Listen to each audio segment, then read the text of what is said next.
Okay. Chat's working. I think.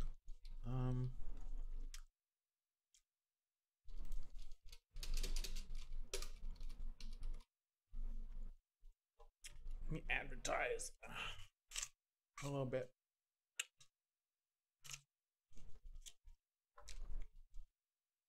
While I chomp down on this apple.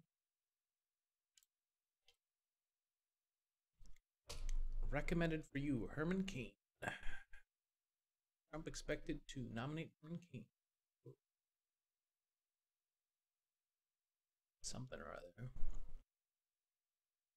Okay. Let me see YouTube.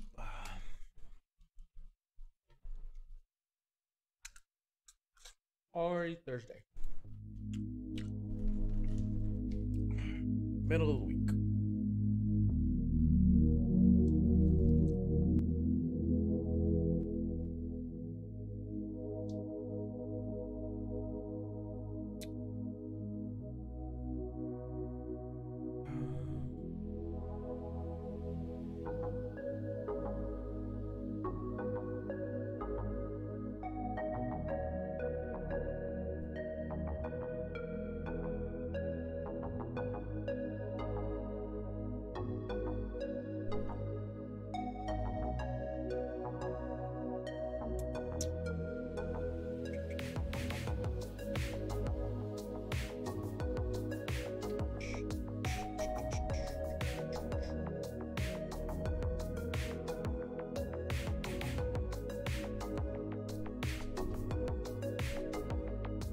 Hey, Dr. No Stream, what's up, dude?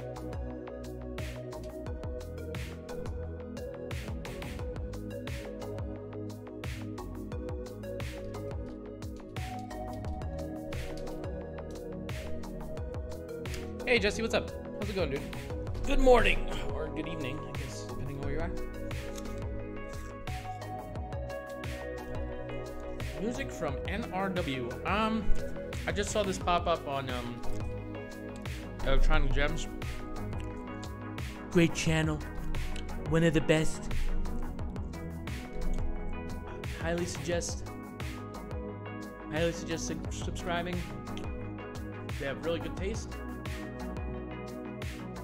They usually pick out, you know, it might be a curator, I'm not absolutely sure.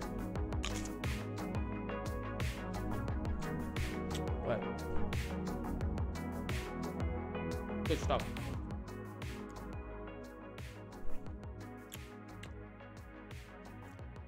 I don't know what NRW is. Well, I'm guessing it's a video game. Yeah, it's good stuff. It's good electronic music. Big fan. One of the best. This guy Odysseus is also really good.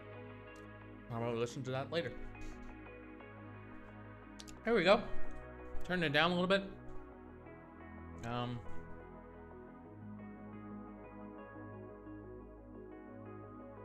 Today I'll be treating you to a new retro wave. I'll be treating you to a series of out of context clips of Russell Brand saying dumb shit. Cause why not? I don't know. I've never really engaged with the content of Russell Brand because I guess I'm not British enough. Not British enough. You see, if only you had the British accent and the continental accent of talking with people, then you would be able to understand the genius of Russell Brand. They are on YouTube. I'll check them out. New retro wave. Sounds interesting. Please. Let me advertise a little bit. Real quick. And then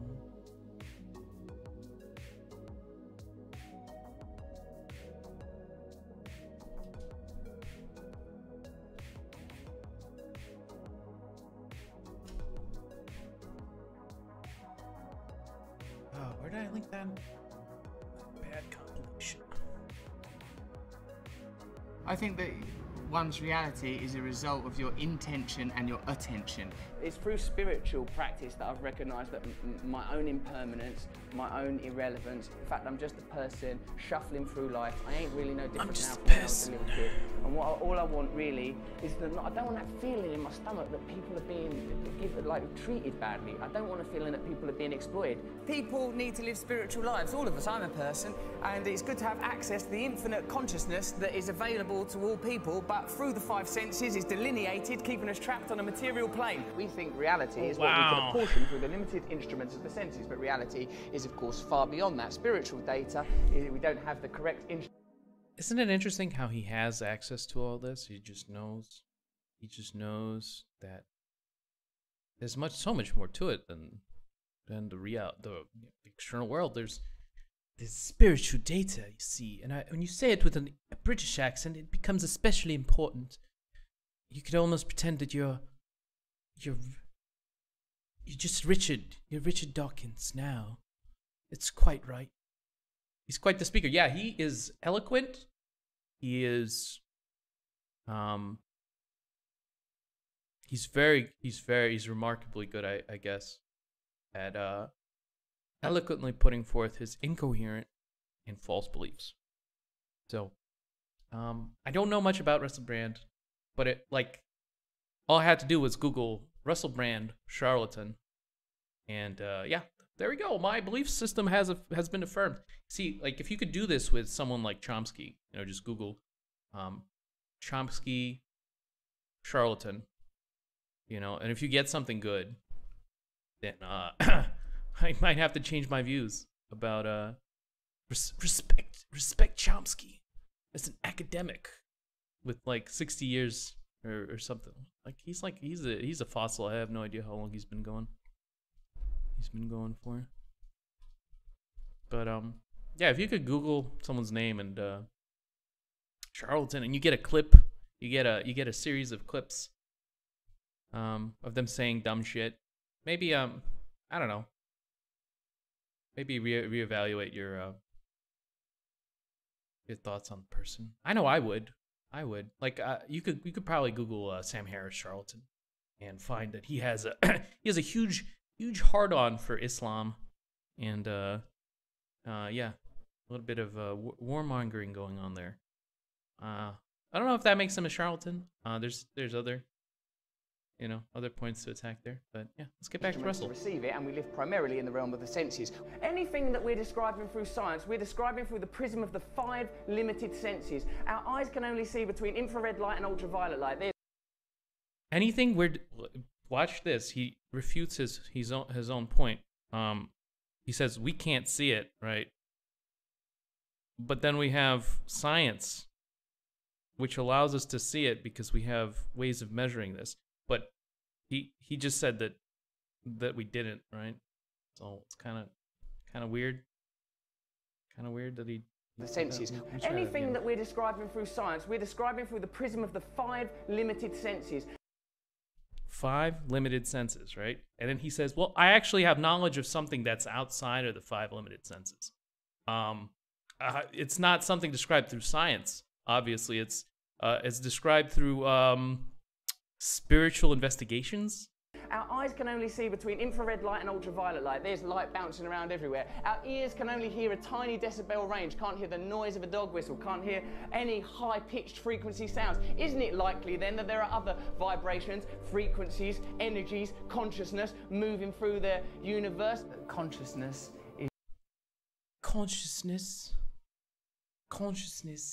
is just... No, but is it your voice? It's your voice? No. It's not my voice. It's my. I guess I'm imitating him. Am I doing a good job?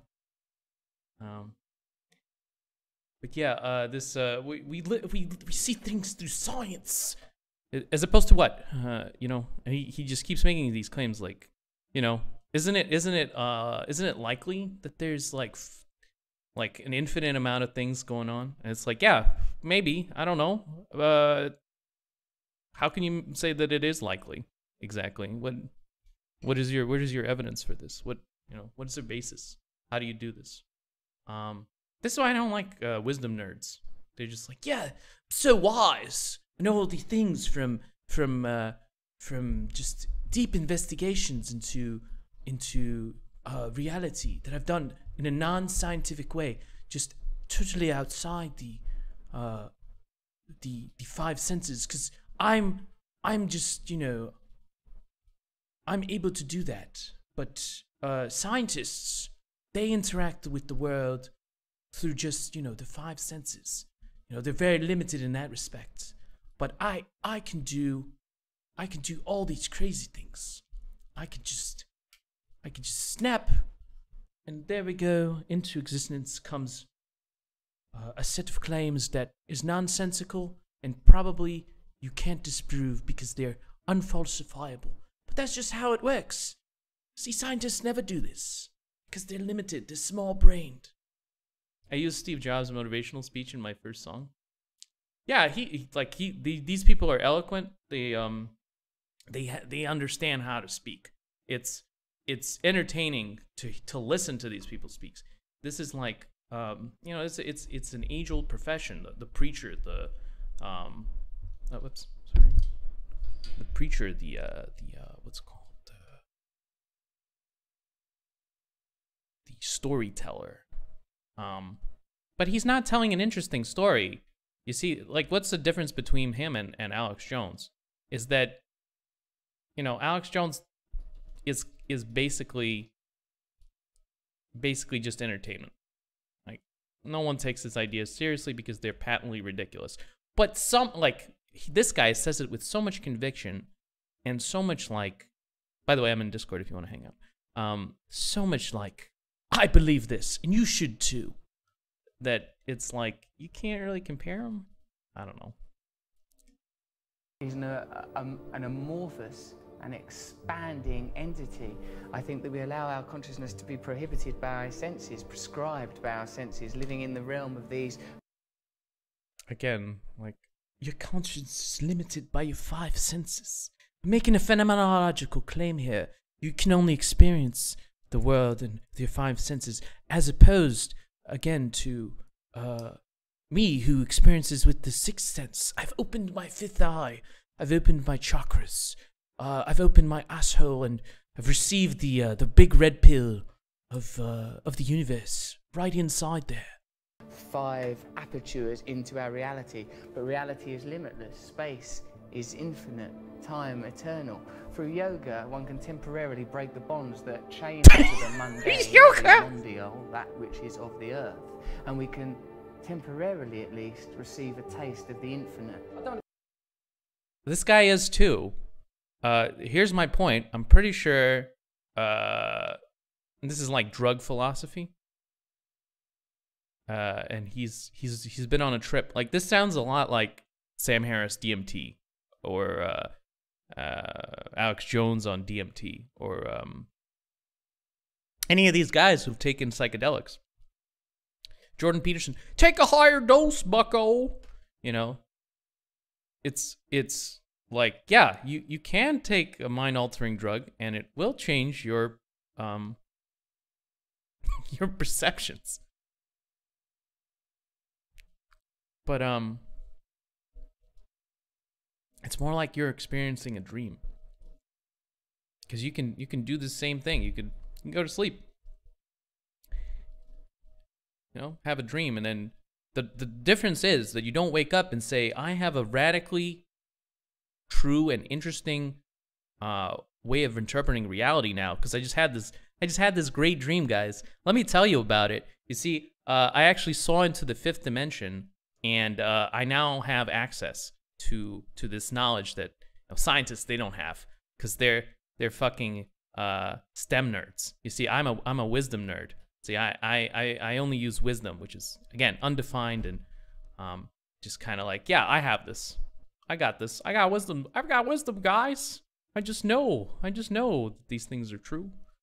I don't know. I don't know why I'm so angry at Russell Brand. Again, I've only seen him one time debate with Sam Harris, or it was a conversation where he was basically crazy, and he just he trotted out these same claims, you're experiencing consciousness in this ephemeral way, and just see it's easy for you to ignore what's actually there, and it's clear the answer is socialism, of course. I think that's why he doesn't get attacked, actually, quite a bit, because like if he just said, you know, well, actually, I think Keynesian economics is the truth of the world, then I feel like he'd get shat on like almost instantly. But because the people able to do this seem to be, you know, just kind of ignoring Russell Brand, because he really is low hanging fruit. He's just like some hippie drug addict, and so. Oh no. Oh no, one of those people who try to talk about a lot without actually saying anything. Just trying to sound fancy. You're talking about me? I have a British accent. I have you know, I went to the University of British Accents, and I find your attack on me an affront to the English language. And you should listen to me, because I sound fun. I don't get too cosmic about it, but we are just this sort of temporary blob of atoms, you know, endowed with consciousness for the merest moments in infinite space. Meditation and yoga, these are fundamental parts of my life. I think it's difficult these days with religion getting such a rough ride, the Pope resigning, bloody terrorism and nonsense. It's difficult to find an access to spirituality, but we are by our nature spiritual people. If we don't have access to spirituality, we suffer as individuals, society suffers. We need to recognise at some point that within ourselves there's an infinite capacity for connection with all things. Well, I love the fact that you describe it as you have a daily access to unseen realms of power. You see, this guy takes him to task. This guy takes him to task. He's like, you seem to be describing something that you have that others don't. You see, you're saying you're superhuman. You have this ability, and he's like, no, it's just common sense and spirituality, my friend. It's just so simple. It's just so easy. I'm weary of charlatans. Anyone who tells you that they have like the truth of life in their hands, you know, and I have a great prescription for how you should live your life, you should probably ignore that person. That being said, you should ignore people that are like this, because yeah, that's not a normative claim. That's just what's it called. What's up, Gun? What's up, guys? Daily access to unseen realms of power. Not just me. Everyone has that. For me, everybody has access to these realms. You see, everybody. If you just take my philosophy seriously, and you start doing a little bit of drugs. I'm just saying, you know, you don't have to do drugs. You can start with yoga, and buy my books, of course. Yes, you need to buy the books, because otherwise, you know, it's all pointless, really. For me, what I've discovered is that transcendental meditation is useful to me, not because of a unique set of circumstances, not because of my formerly secret brilliance, no, but because I am a human being, and it is applicable to all human beings. And what's really good about that is literally everyone in this room is one. Except the scientists. Fuck those guys. Premise number one was fuck the scientists, because they only interact with the world through the scientific method. You see, I interact with it in a spiritual manner. What I say is that we're basically all right human beings. Whenever there's a disaster or an accident, people's impulse is to help one another. So I'm thinking anyone that galvanizes people, brings people together and points us to the better aspects of our nature and help us to overcome our basic things like fear and desire, I think these people are worthy heroes, rather than the heroes that are nominated today, heroes that are low vibrational frequency that make us concentrate on daft stuff. So like they want you to be talking about A Wild Country on Netflix about the Rajneesh. Are those the medicine men of India? Because there's I think I've seen like clips of these guys. They go around and they fake miracles. Yeah, pretty cool stuff. You wouldn't get this in a sensible, rational society, right? You never get a person that is able to espouse these just absolutely asinine, you know, crazy ideas and be taken seriously, and also given a very large platform, because he sounds very nice. He's actually quite, you know, good looking. You know, he's quite elegant, and he has this great accent. You know, and it's okay. You know, you just need these. You need to affirm this type of behavior because, you know, it's totally different from the Indian medicine men who fake miracles. You know, I think the miracle is here. He doesn't even actually have to, you know, fake a miracle. People still will believe it. It's like there's no reason. There's absolutely no reason. But you'll have people that are, you know, like, oh wow, these girls, they're so wise. I see it now. I've turned around. I've turned my life around. I'm getting a headache from listening to Russell. Mission accomplished. There's 12 minutes of this. I wonder why Katy Perry didn't stay married to him. I feel like he's I don't know about his relationship with Katy Perry, but Katy Perry says some things that were pretty memey in the Tyson. There was a Tyson Katy Perry. These people are good entertainers. I didn't even know that she was married to him, to be honest. Why don't the English people say Americans have great accents? They do, actually. Stephen Fry said that he loves the American accent. He says it's very clear and it's very it's beautiful, actually.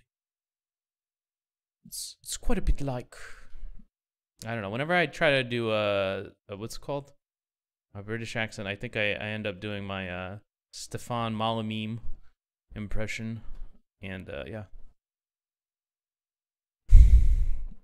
Sometimes though, yeah, there's peaks of people that say that the American accent is actually a good one, even though it's probably kind of simple. I've heard British people say that. It's just that it's like foreign. I think it's novel to them.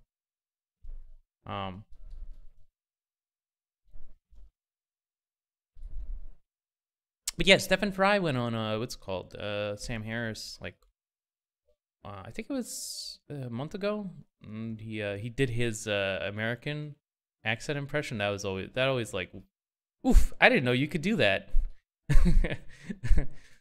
I thought you could only speak like like a posh Britisher, but it's not.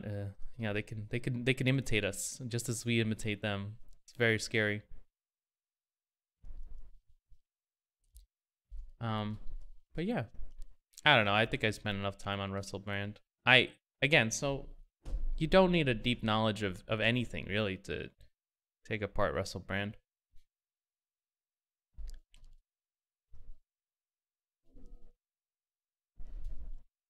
Just Google why is Russell Brand a charlatan, and yeah, there you go.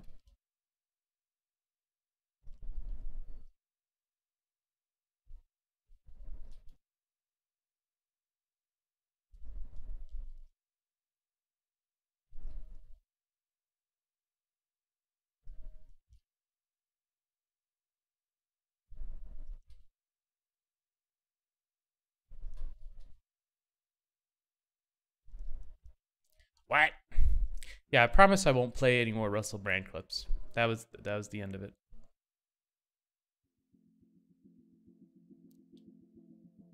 Pretty good. Got ass blasted in the morning and decided to make an angry polemical rant on the internet. Everyone's gonna hear and care about. Yeah, I don't know.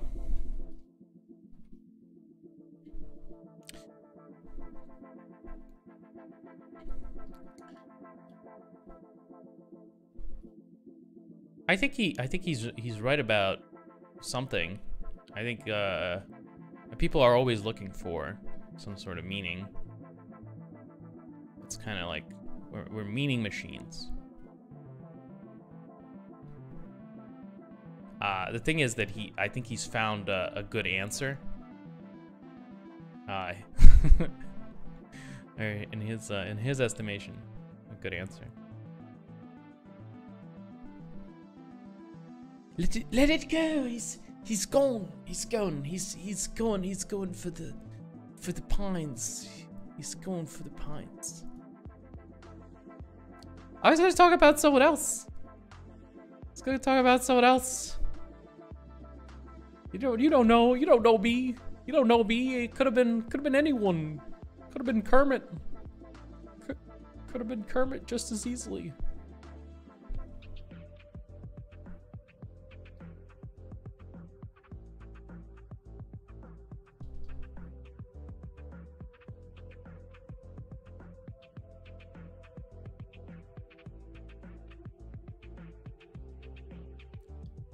Could have been anybody.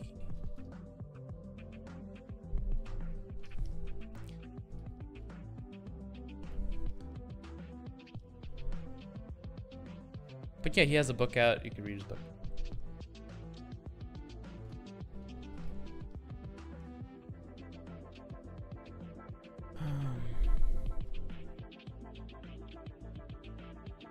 Also, Jesse, I hope you're high on life and not on like some illicit substance which allows you to see into the netherverse.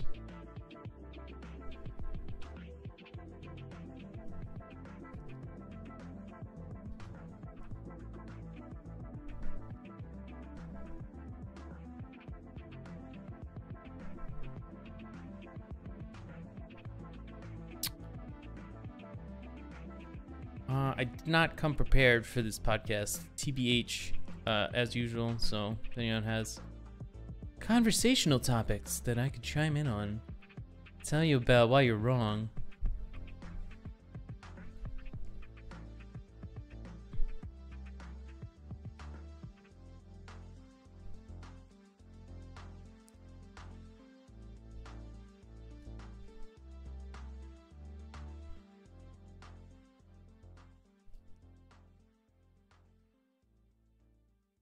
Why does Mexico keep calling me? I don't understand. I can see the odd dimension.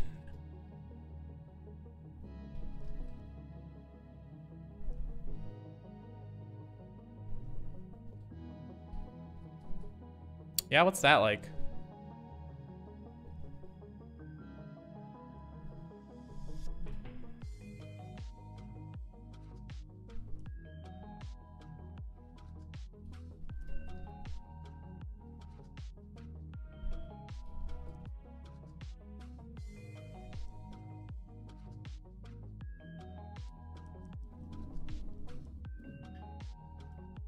There's some guy drawing people. I can see it very clearly. It's like it's in front of me.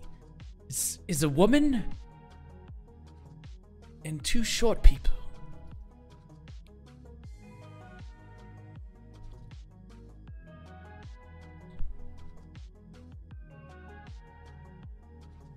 I feel like he's not Asian enough.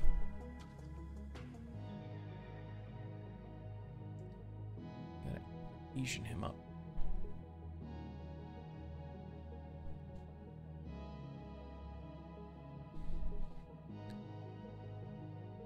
Find the food dimension.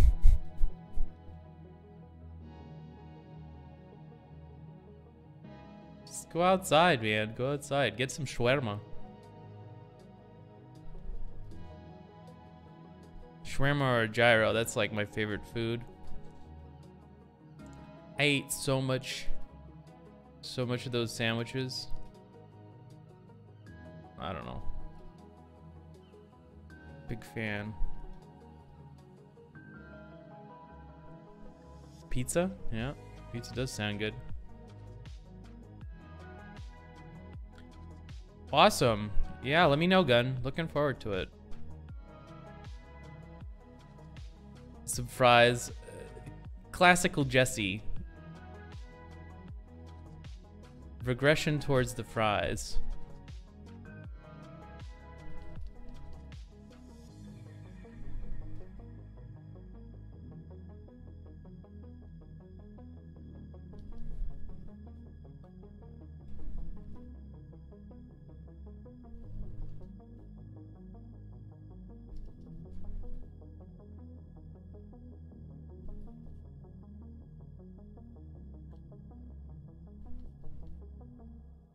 have to Photoshop in some hair because it doesn't mesh well with the.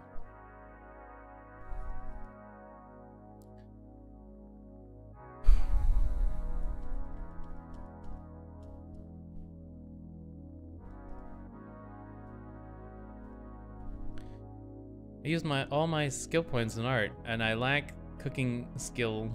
It's okay. You could just earn some more skill points. Earn some more skill points. Respect to a little bit of what's called. What's his name? Noah Bradley. Yeah, level up, dog. Just level up a little bit. Still have some levels. What are you, like 24? Got some levels left. And easily drop like 1 or 2 skill points. It's worth it. It's worth it, you know? Makes life worth living.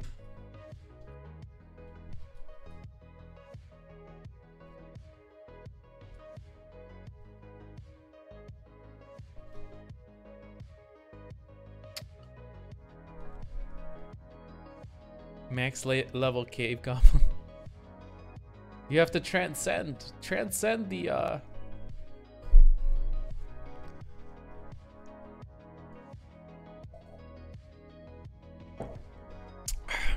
need a rare item that gives you more skill points. They're called books. You can find them in libraries. Hey Turbo, what's up, dude? How's it going?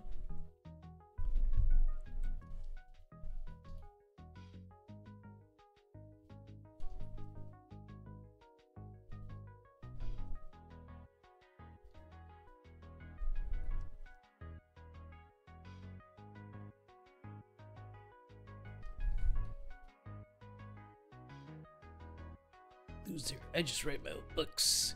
See, Gun is multi-classed, like me. He has a bunch of degrees. One in food science and one in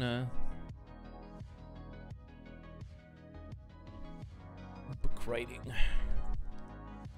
Although I'm not sure you need a degree to write books. Just like I don't think you need a degree to do art.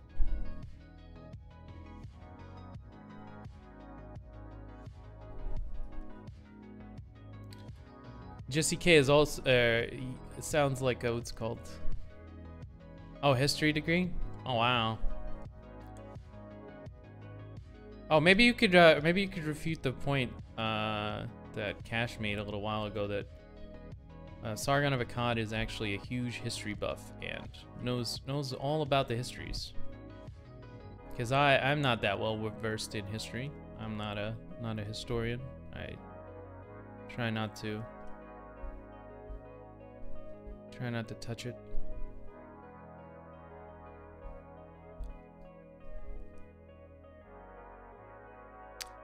He is a buff, but not a historian. So he's like a history fan. All right, fair enough. I'm a philosophy fan. You see, I'm a fan of philosophy. Just a little bit higher than the people that have like meme pages where it's just like, I fucking love science, I fucking love philosophy, but I actually do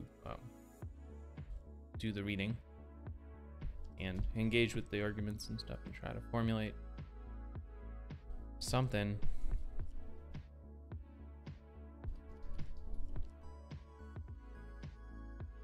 I'm currently working on my master's degree in history. Degrees are useless. How are you gonna figure out what temperature it is, Jesse?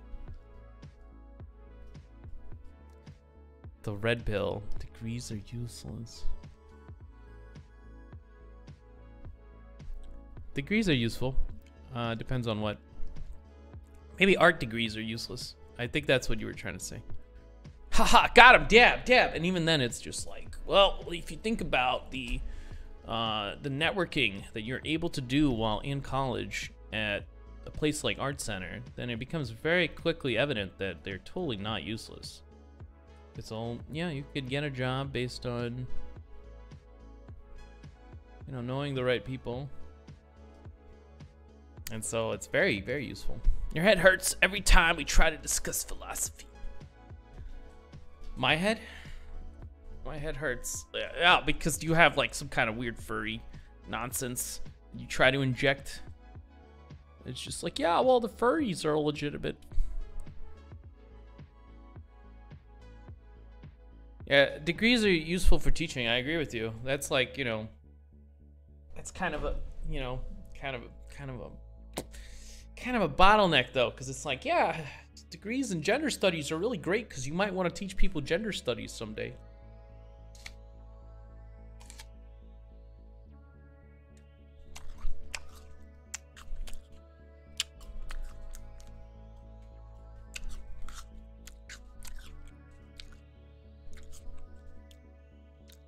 Fironics is trying to roast me, Turbo, but it's not working because the roasts are weak.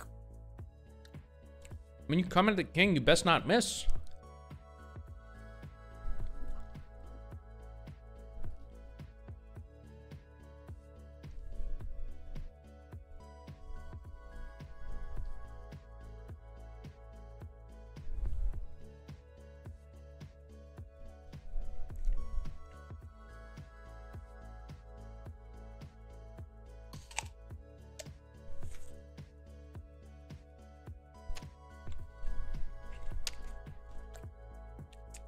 You try it, gun.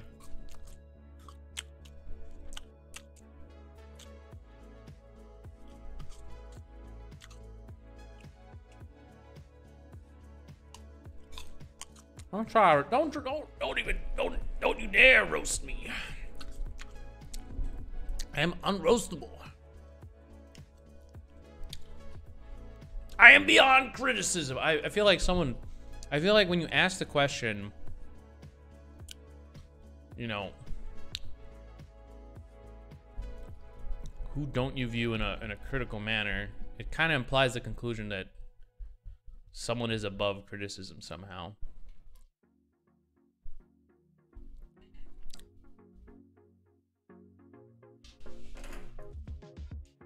Speaking of art, I'm not ready for the Bjournament, but I participate in the BST monthly challenge. BST monthly challenge. I mean, it's the same thing, right? It's not, there's no like...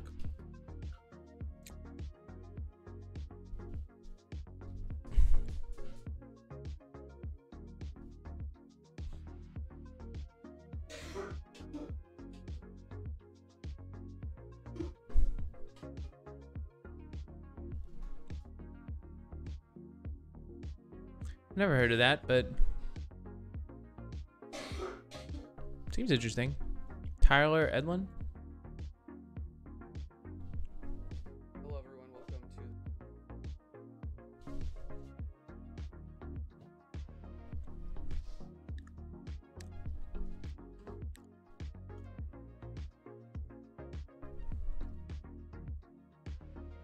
to... Interesting.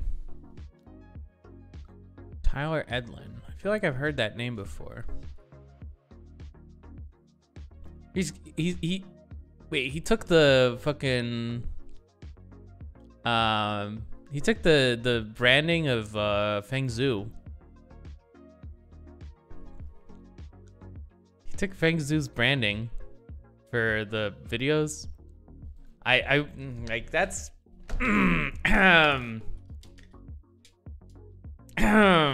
that's a little I mean, you know, it's not the most original branding, but if you have like a guy that's doing this thing in a specific market and he's producing this type of video, and then you're like, I want to kind of emulate that, and you kind of use it, and he did it. You didn't do it like a year ago. You did it 1 month ago. That's a yikes for me. That's a yikes.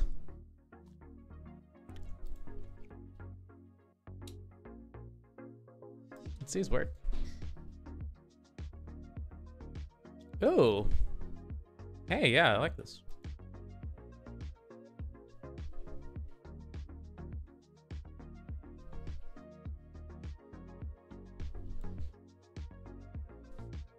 Yeah, some of it's pretty interesting.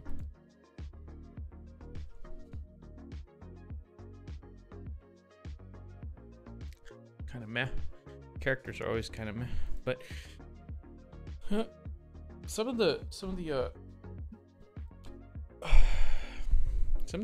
what's called designs are kind of interesting. What do you call it? The environment designs.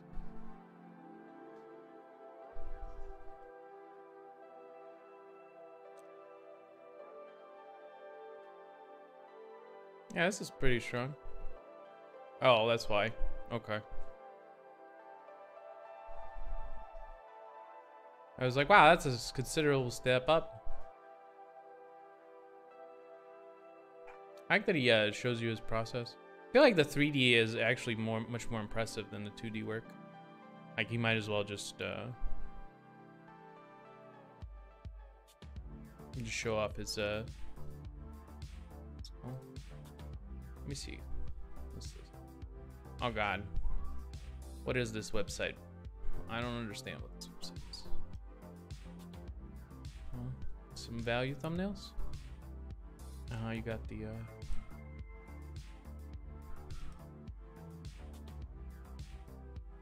oh.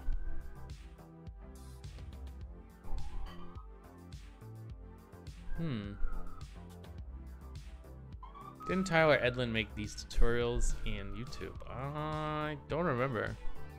I seem to remember his name, but I don't remember where I remember his name from. A private cloud server? Huh. Yeah, looks like a work in progress. Yeah. Not much to say yet. God damn it, I just closed the music. Why am I so bad at this? Control Shift T. There we go. I reopened everything.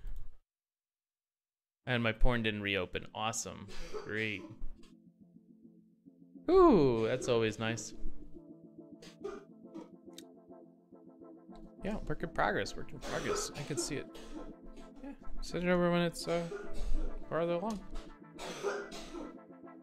Maybe I'll have something. What's it called? Steam Dragons. It sounds like the contest for me, says Jesse.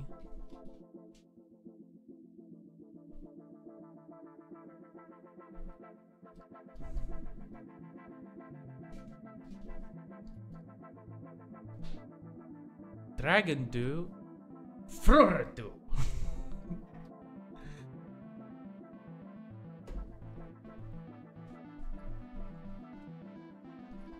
Huh.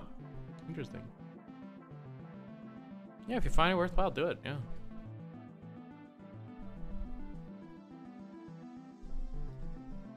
Do it. Do it.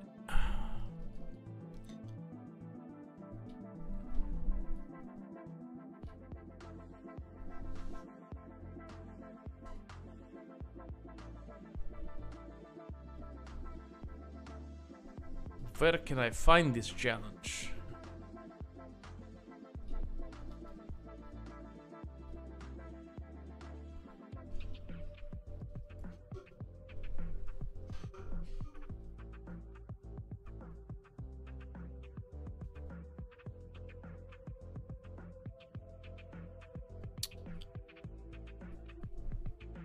So you got a guy already. BST, best sex triangle. Duh.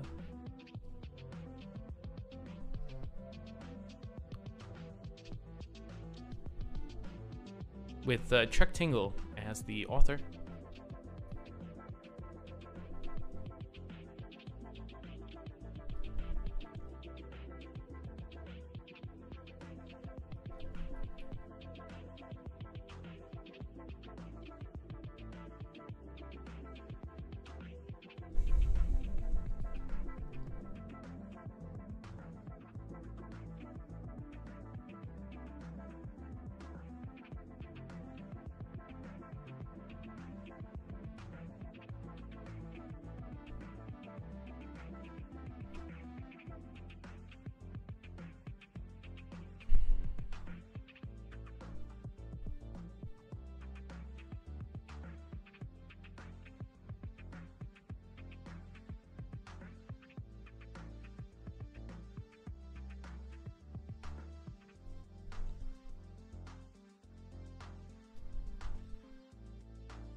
Kind of shaping this out still.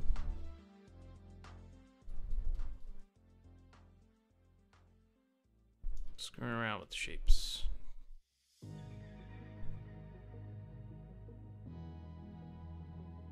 Yeah, sure. You can post any link.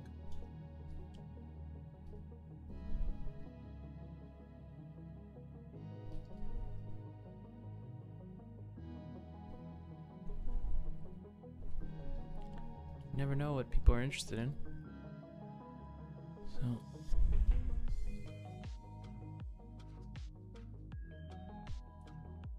A new challenger has entered. I feel like you'd be crushing some kids, Jesse. I feel like it's unfair and unprofessional.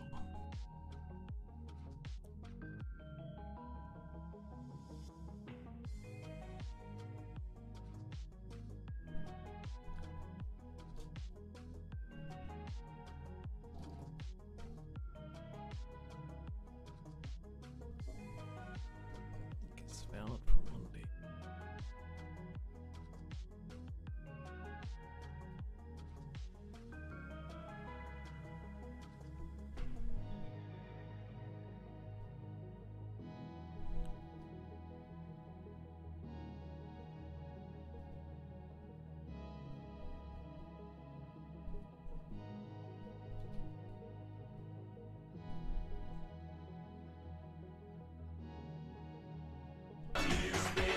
Oh God. Fleck of gold. Hey buddy, what's going on? Thank you for the host. Appreciate it. Appreciate it. Welcome guys. Currently illustrating a book cover. Let me see if I can title in place. Yeah, book cover. Gonna look nice, I think. One folded, and yeah, just a group of people walking towards the camera with a sci-fi ship in the background. Pretty simple stuff, but I think it forms an effective comp. So yeah, how's it going, Fleck? What's up today? You just finished a stream? I wanted to see. I wanted to see my ref sheet. I think I wanna go back to basics with some of these figures.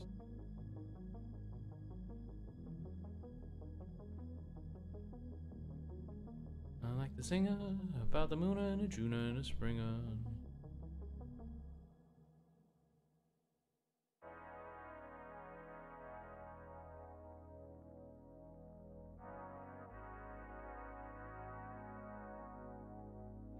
Stream was great. Got a few frames done. Awesome, dude. How's your animation going? What's up?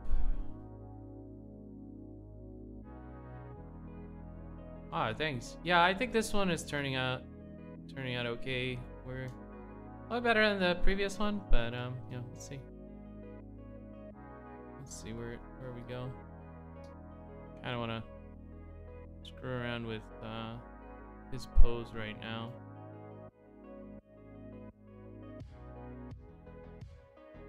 Yeah, a little bit. What?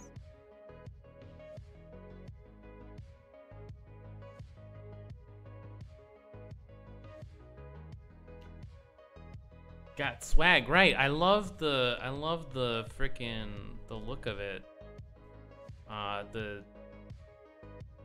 The figure just flows so well. I think I've lost a little bit of that, so I'm gonna try to get it back. Just his gait is awesome. It's so action packed.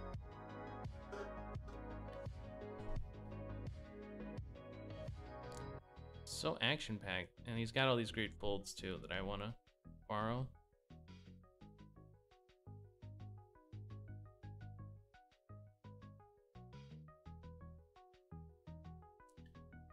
It's funny I'm repainting this because I already kind of bashed this guy in and ruined it a little bit, but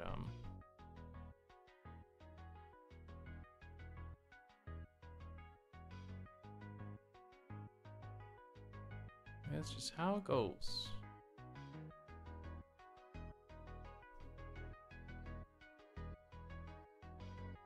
I think this foot is a little bit out there.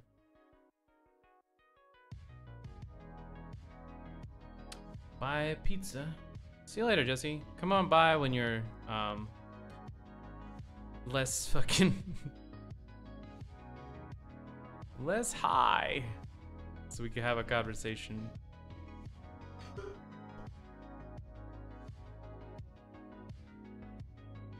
Conversation about, I don't know what to talk about, but yeah.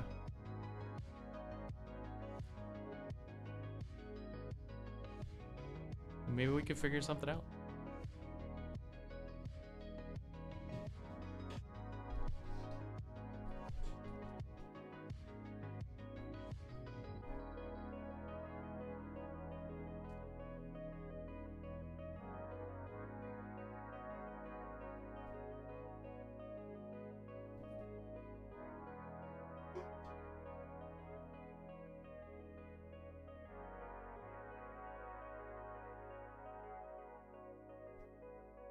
But yeah, what are you guys' favorite, like, speakers, I guess? It's like a fan club of speakers now, I feel like. Everybody gets someone they listen to, like their pastor. You know, maybe it's Farrakhan, or, some other guy. Maybe it's, Steven Pinker, or Richard Dawkins, or... But I'm interested in hearing who you would hate me to go and take a poop on. And if it's possible, because it always is. Very, very rarely do you find someone who's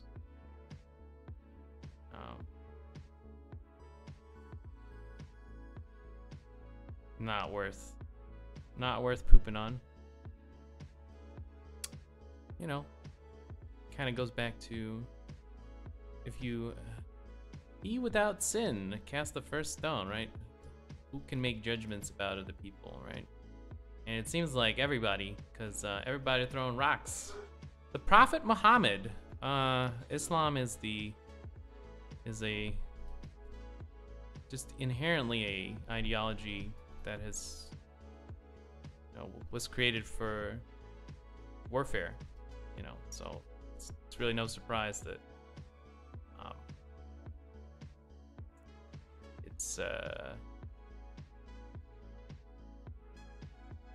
it's got a whole list of really bad ideas that seem to generate violence. So it's the motherlode of bad ideas, according to Sam Harris. So there you go. You can't say anything about the Prophet Muhammad, though, because, you know, that would be bad. I don't know, I feel like there, I feel like as someone who draws, I have a special connection to artists, and it's not a super meaningful one, but it's there. So, you know, when someone blows up a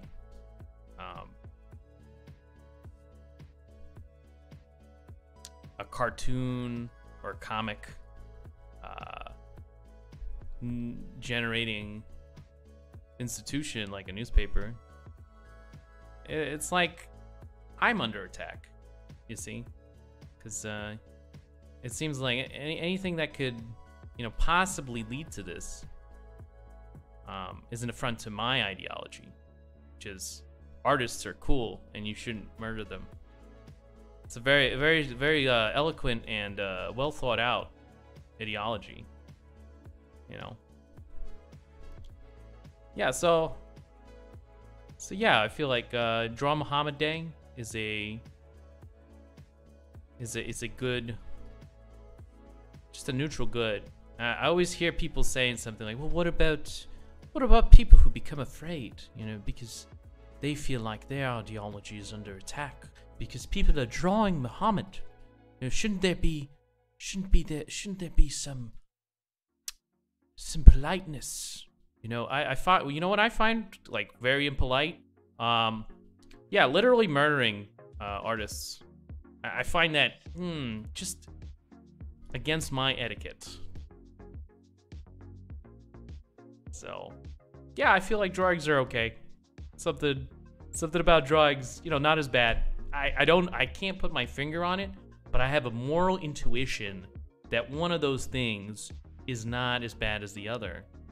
I don't know what it is, but yeah, I guess I'm just I guess I just don't have access to, you know, a rational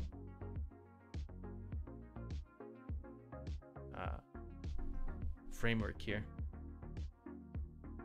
They're asking for it. It's all right, you know. Just like, you know what? There's consequences to your actions. You didn't know that? I love how I love how this framing actually, because I think as you're alluding to here, you know, blaming the victims, or you know, saying that your actions have consequences in certain dilemmas, seems to be like, you know, par for course. But like when you say that, well, no one should ever be raped for whatever they're wearing, no one should ever be shot for their drawings, somehow that becomes like, no, that's illogical. They made fun of Muhammad. Somehow that argument isn't mirrored. This is what I like to call extreme compartmentalization. When it's the same thoughts, the same persuasion tactics, but they don't seem to resonate for some reason. So it's almost like it's not based on a truth value, and rather based on some kind of like, I don't know, internal check that either you feel good about it or you don't, or something like that. I don't know. Yeah, there's I do have a dog in this fight though. So as I said, it's my ideology being being murdered here. Literally murdered.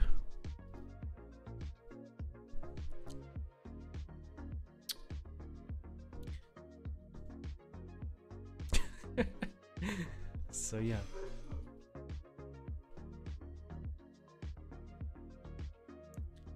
Yeah, it's strange. It's strange. I don't know if one can be consistent, you know, wholly, but you know, you can make the attempt to be.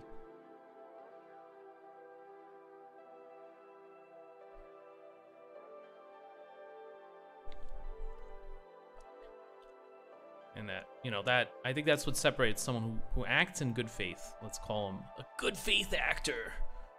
Wow. And someone who is, you know, not.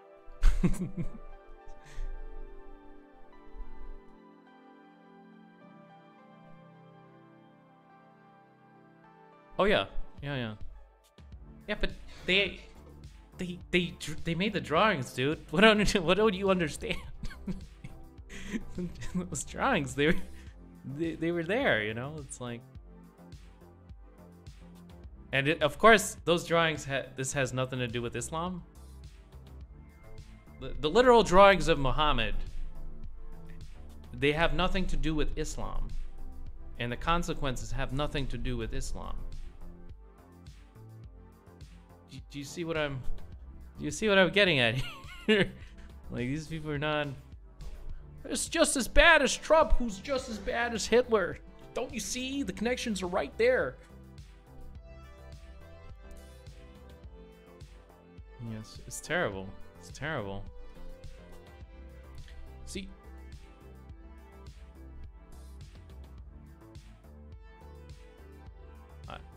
you know, there's been a lot of comparisons between Trump's immigration policy and literally Nazi Germany. I feel like I feel like anyone that's Jewish should be incredibly offended by this, or anyone who lost someone in the Holocaust, or anyone who's lost someone in World War II, even that's basically everybody in the European and I guess maybe continental America. I don't know. Continental America as opposed to the regular America. Yeah, I'm sure a lot of Americans died in World War II.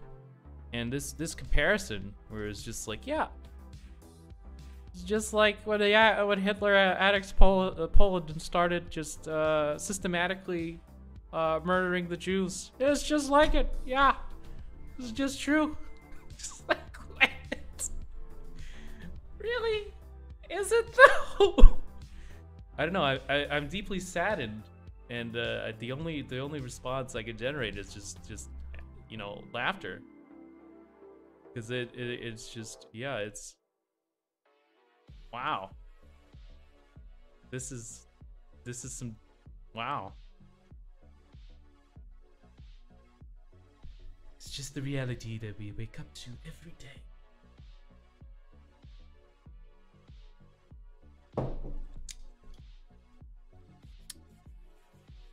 Yeah.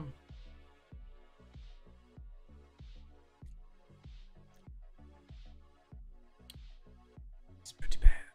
Pretty bad. Love, Death, and Robots. I'm starting to really, I hear that freaking that series name a lot. I might venture in, because I have a couple of days maybe that I just have nothing to do.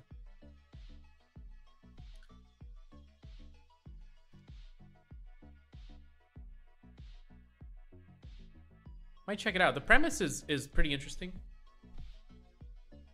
It's the it's like one of those AI shows, right? I really love those.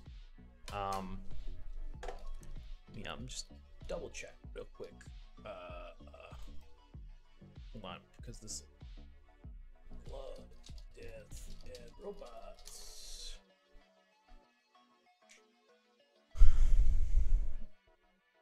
Collection of animated short films. I love short stories and short films. Like, it's not that much, right? There's only like, there's one season.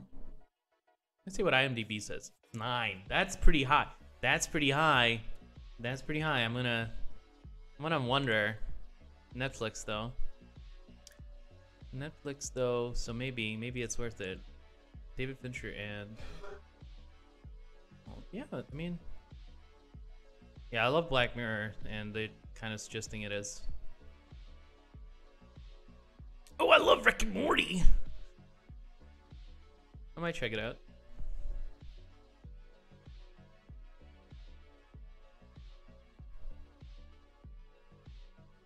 Yeah, Steven Spielberg recently suggested that freaking movies on Netflix shouldn't get Oscars. Ooh, I don't know. It's like, I don't know. It sounds like, Miss Jones, there's something going on here. You can't quite understand it. Can't quite know what it is. Seems like someone is, you know, defending an outmoded,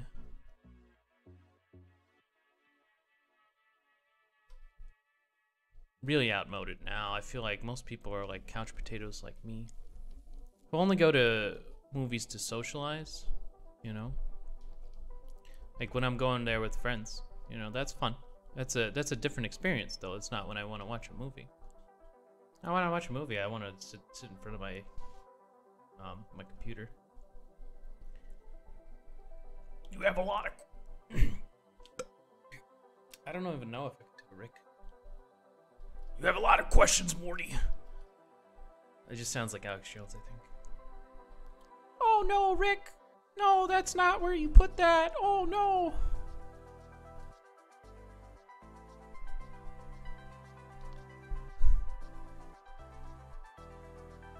Yeah, I like Rick and Morty.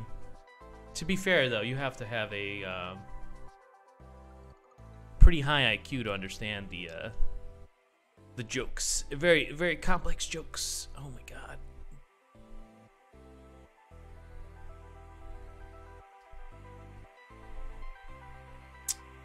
The Oscars are just as good as shit. Well, I don't know. I feel like they're already like a system that's in place that we can't really get rid of. I don't think we can get rid of them. Because there's a lot of these award shows that are just like, they're popping up and they're just like, yeah, we're hip with the kids, we're the shorties, and they're just like retarded. You know, well, our awards go to things that are unappreciated by classical media, like who is the best meme page? Wow. You know,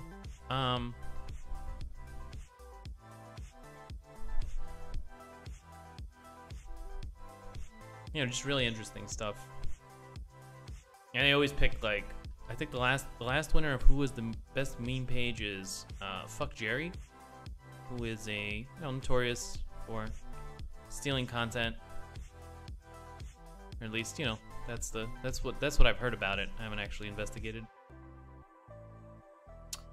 So the Oscars work as a function to keep the other award shops hip. Yes, because you can only define what you know, what your ideology is by being a contradiction of the status quo. So, you know, everyone has to be not the Oscars to be hip. So yeah, I don't know. There's a definite use for the Oscars, and it used to, you at least before, like, to my recollection, like it was, you know, just a way of recognizing people who've made a creative endeavor in the you know, the past year, and a celebration of creatives in general. And it's just a good feel type of thing. No, who's getting hurt by this, right? But yeah, lately, I just feel like it's become kind of like kind of not that, but instead a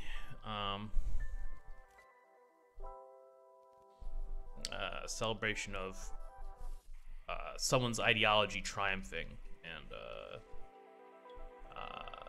the wrong ideology triumphing, you know.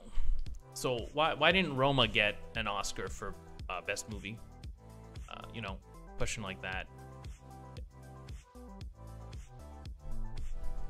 Even though it was just a superior movie.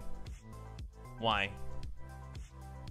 Yeah, I feel like the Oscars have become corrupted. I don't know.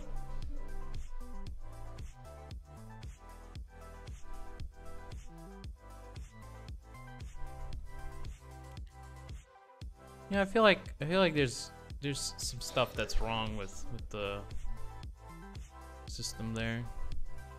I mean, again, it's always been like, just, hey, we think this is good. Don't at me, right? Maybe the only thing that's changed is that I don't agree with the choices.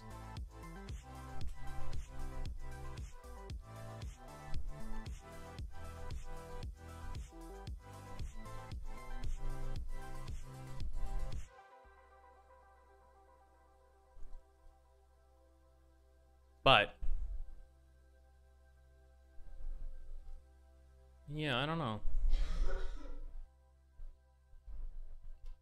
I'm always kind of wary of culture critics.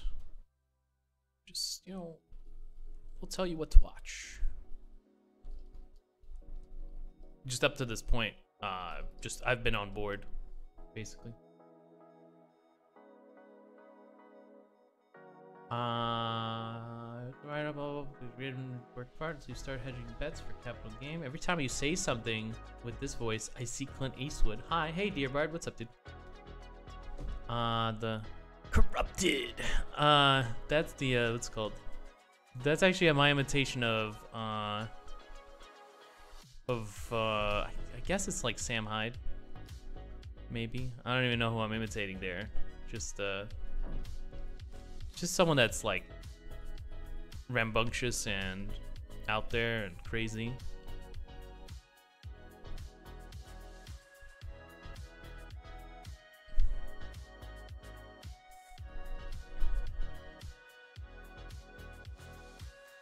You don't know one of the greatest comedic geniuses of all time? He's done jokes like, in a self-defense situation, I would absolutely obliterate Lena Dunham. It would bring me great sadness to do so, and but it would also bring me joy. Not joy in doing it, but joy because of my victory. So he's kind of like a weird comic. He has this 45-minute video where he went to the TED Talk. I don't know if you're aware of the TED Talk. It's kind of like this, what I can describe as educators filleting investors and financiers. Comedians are great. I love comedians. No Joe Rogan, but from podcasts, so it doesn't count. Yeah, Joe Rogan's he's a good stand-up. Some people think he's really, really good. I haven't seen enough, so I don't know. The reason I remember Joe from stand-up was that there's a comic called Carlos Mencia, and Joe Rogan literally like went up on stage and he's like, "You steal jokes. You steal jokes. Jokes, you steal them." Just right on stage. And so I think Joe has a special out right now on Netflix. I'm probably gonna check it out. I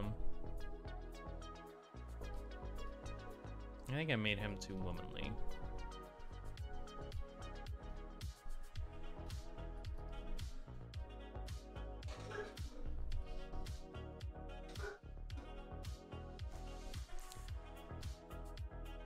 I think I'll cut back to the side a little bit and then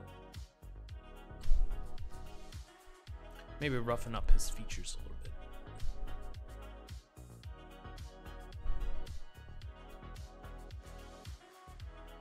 Paradigm Shift 2020 is his TED Talk.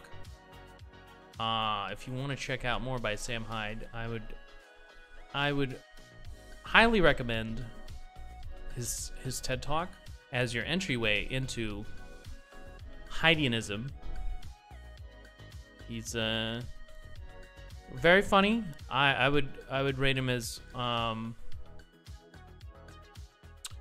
of the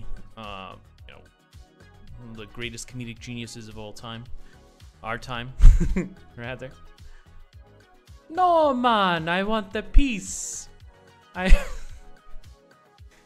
He's very funny. He's also someone you don't want to interview for sure, because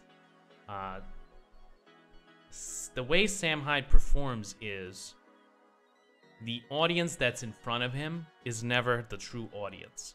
It's always the internet, and this is why I appreciate him, is because I'm always part of that other audience, and so usually what happens is he does a big event and he just starts shitting on the people that he's doing an event for. So like he has a couple of anime conventions and he's gone to, and he's just like he's just taking a piss out of him basically in front of him.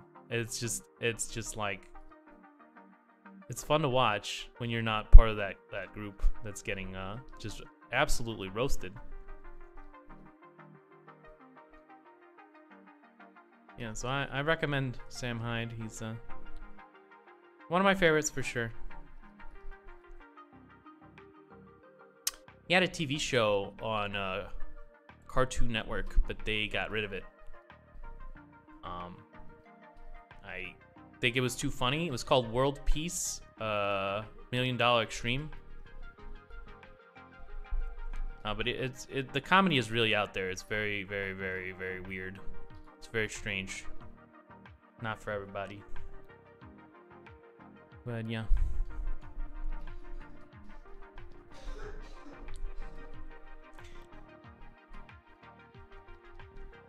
It's like Tim and Eric, I think, show, and then Eric Andre kind of borrow. I feel like it's the same vein, I guess. It's just the same vein of comedy. It's very absurd.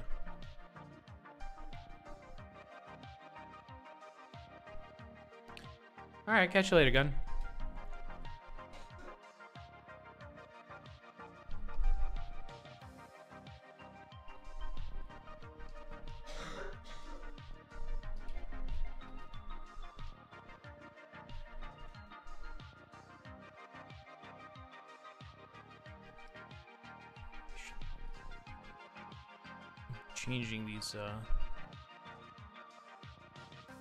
Changing these groups, value groups a little bit.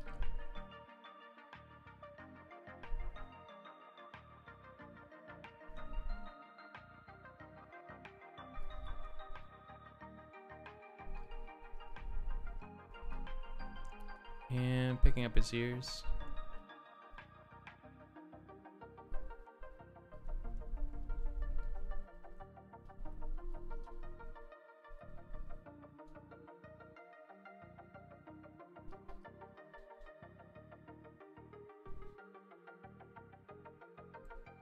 And masculinizing him, made him a little bit more masculine. He has very long hair though, so gonna have to do.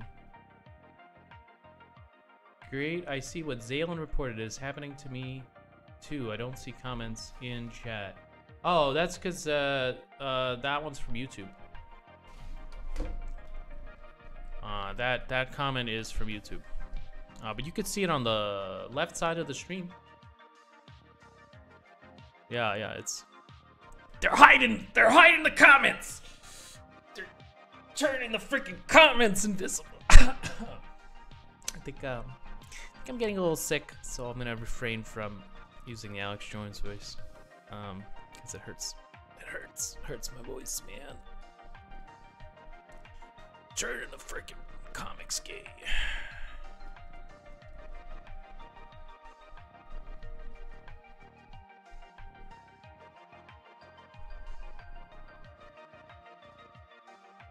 Said he had the issue, so I was allergic too easily. Yeah, maybe yeah, it's probably just this stream.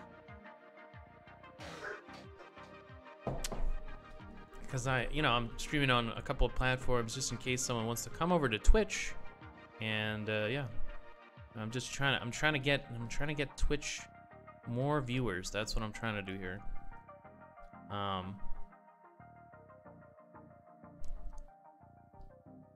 Also, because I'm just so small, I feel like I need to explore any avenue that could potentially, and it doesn't really, but sometimes, sometimes I'll get like a follow from YouTube or Picardo or something, and it'll be like, oh, cool. Unexpected and interesting.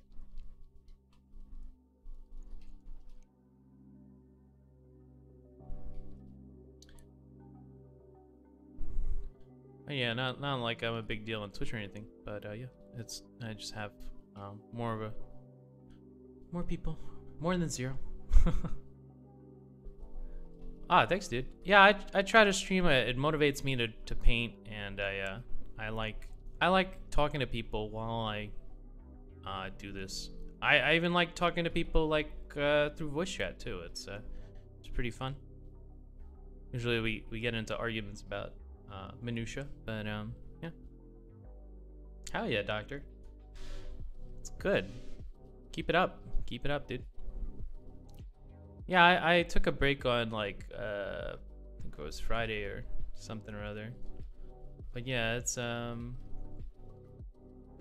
a little bit of minor burnout. I'm not gonna say because there's different types of burnout, I would imagine. But that was more like minor. Yeah, it's a habit. It's just a habit. You know, you form the habit and then you can do it. That's all it is to it. You know, just gotta power through it for a couple months and then yeah. And then you're like, yeah, hell yeah, dude. It doesn't really, I mean, like, it's not like, it doesn't, I don't think it helps you. I feel like people get bored of you very, very easily. But I'm not doing that. I'm not doing like the stream every day for that. I'm doing it because like I'm good at paint. I need to paint every day, and you know, since I'm painting, I might as well. What's it called? Yeah, we are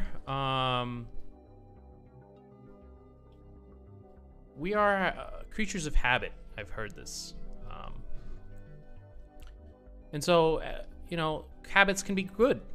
Habits can be great. You can have a habit for brushing your teeth, painting every day, or you know, you could have a habit for, you know, alcoholism. So yeah, you gotta watch out. You gotta watch out what you habit form, you know, or cigarette smoking, you know, something that's unhealthy and bad, but you know, you do it because you're used to it. You know, you've gotten used to it. You have rituals. So yeah, I think that's what's going on there. And you know, people that smoke can't, you know, justify why they do it. Just like, I just, you know, it feels good, you know, so I do it.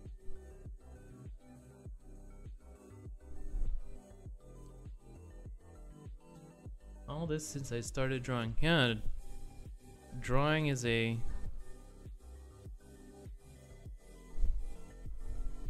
great window into thought, I think.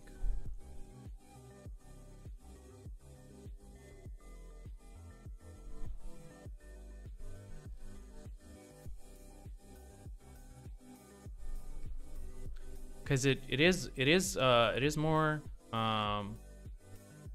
cognitive based than, you know, stocking shelves.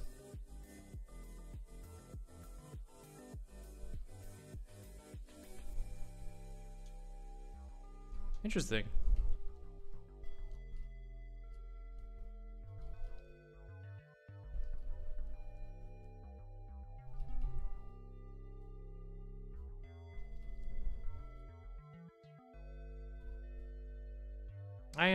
I don't know, I've always kind of had very strong moral intuitions, and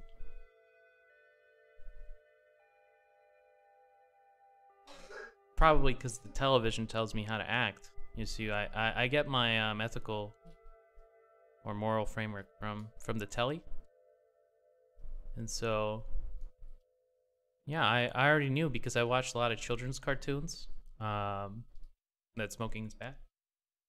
But I didn't have to think about it. Yeah, there's other things, I guess.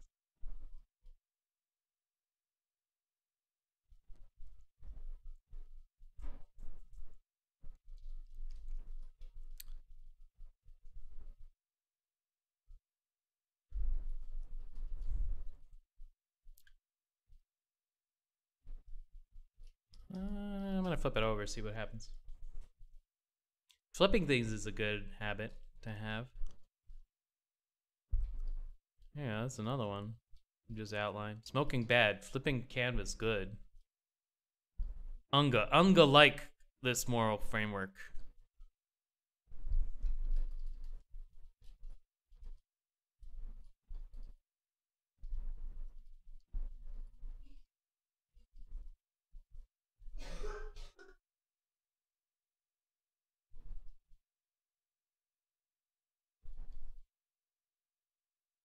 I think I need to lower this a little bit, and then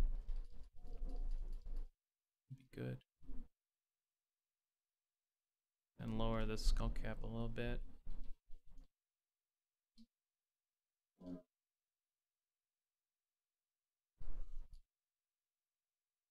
Yeah. No, I didn't take it to mean that.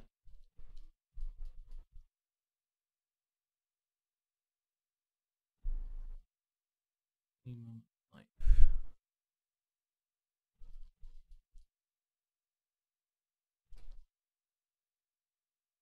Sure.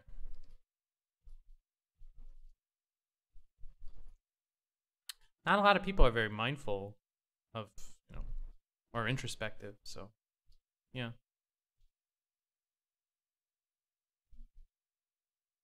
Yeah, you could probably learn this at 45, you know? You're a young guy, right, dear Bard? You're like 20 something? Young man. The gift of time. Don't waste it. I think it's kind of a meme or a joke that the ancestors came up with it. Our ancestors. Don't waste your time. Because you instantly start worrying already, right? What is the... Oh no. You shouldn't waste time. But you don't actually even derive the what is wasting time definition before you start worrying. So you're already in the kind of a state of worry before you even figure out what you should be worrying about. A bit older. All right. Had you pegged for a much younger boy. Much younger boy. Yeah, it's okay. You know.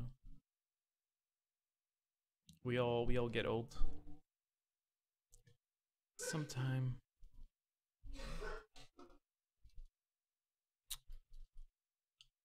Yeah, you know, it's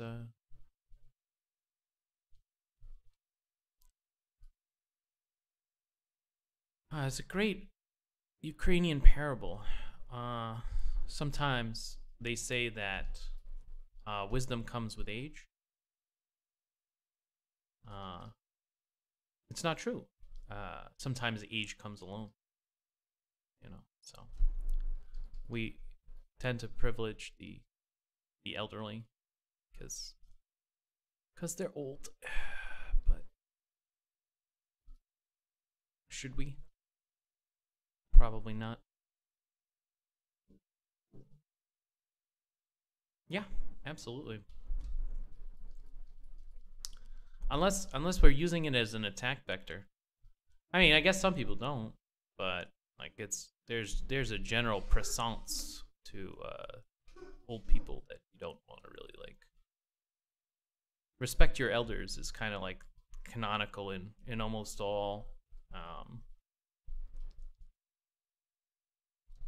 kind of ideologies that get taught to children, I feel like. We tend to not respect old people. I don't know about that. I feel like we have an extreme status quo bias, and I'm not against that. I think we should privilege that which works. Respect Ixie, because she's a woman and she's elderly. We're so far apart from each other geographically. We have where don't you respect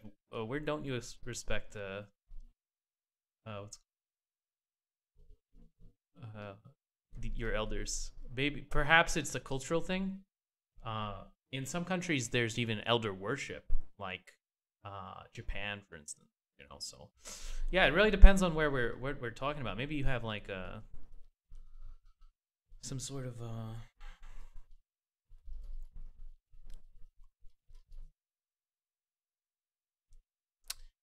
Netherlands, I think. If I remember correctly, you're from the Netherlands. I might be mixing you up with someone. If I remember correctly, it was Netherlands. Although my memory is not very good. I will make that remark pretty clear. Poland. Oh, right. Wait, hold on. Yeah, you and Bazary. You and Bazary were the Polish boys.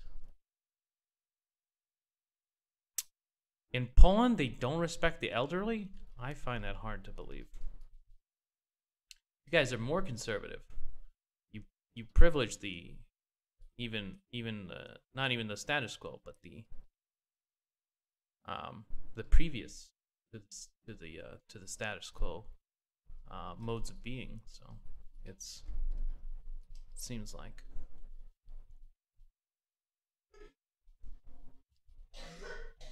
Yeah, I feel like Poland is much more conservative as a whole. Like the amount of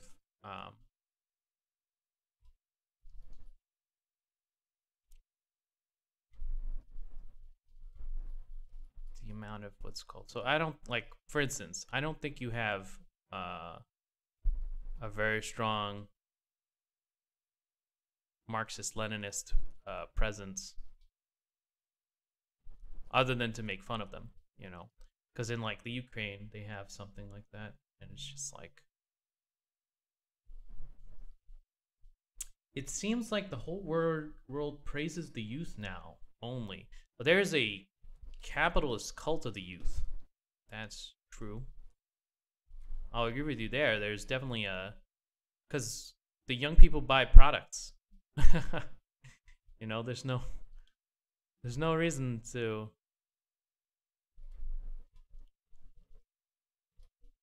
It's difficult to market to old people. Like, all you have is nostalgia marketing, I feel like. So yeah, there is a cult of the young, and it's been sold to us through marketing. Yeah, there's definitely some everywhere. I feel like there's a very large growing cultural elite almost, like people from New York or Silicon Valley who, you know, inhabit these positions of power, and I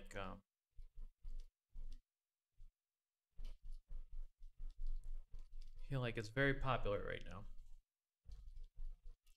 Very popular to be a Marxist. Man, maybe it has been for quite some times, especially among intellectuals. I can see why. There's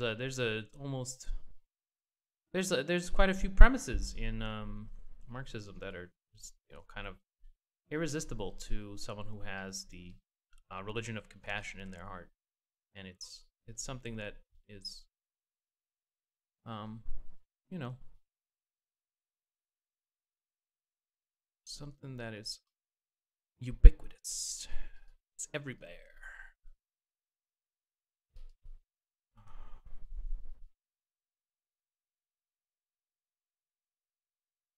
I want to change this expression.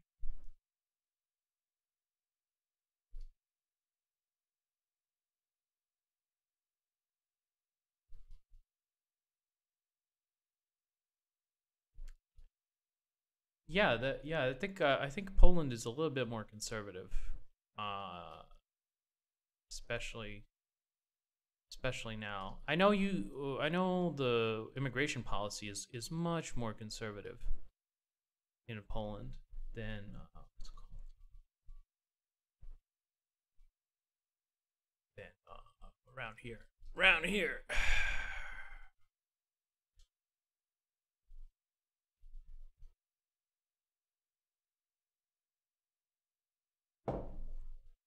I don't know. I feel like we have to wait and see. I'm kind of wondering what will happen if there will be a Brexit, and what will be the kind of the ramifications of that.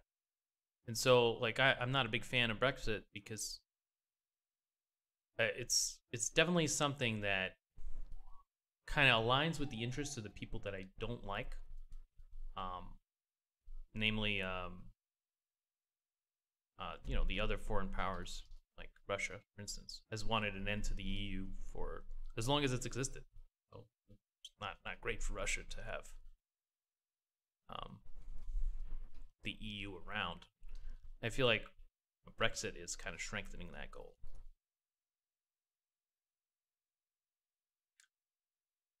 It depends on immigration, though. Some come plenty. Yeah, I mean, like, Ukraine has a huge immigration to Poland right now. I think it's like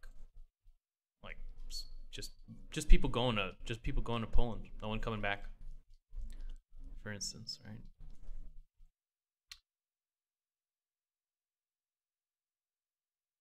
I know certain weird facts out of what's called just like I could pull things out, but mostly my knowledge is very surface level, and a lot of it I just a lot of it I've heard from just talking to people. So I would say that I know certain I have a surface level knowledge of like things. But if we go in depth, if we take and analyze some of these things, I feel like I would not be able to. Not all things though. Some things I can just big dick energy and just like what's it called, I can poop on without knowing too much about them. Like in the morning I was pooping on Russell Brand for like 15 minutes. That was I think that was entertaining. I think people liked it, and so I'm not gonna repeat it because it's like very long. But yeah.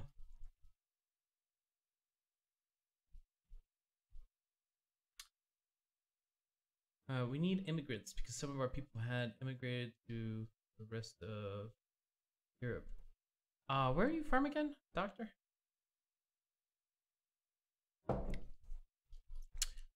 Another Polish boy? Yeah, I agree. Ukraine is not in a good spot right now. I'm very much hoping that Zelensky will change things to be much funnier. Sluga Naroda. Of course. We're pooping on my Discord, so I had some of it. Don't expect me to talk about politics. Yeah.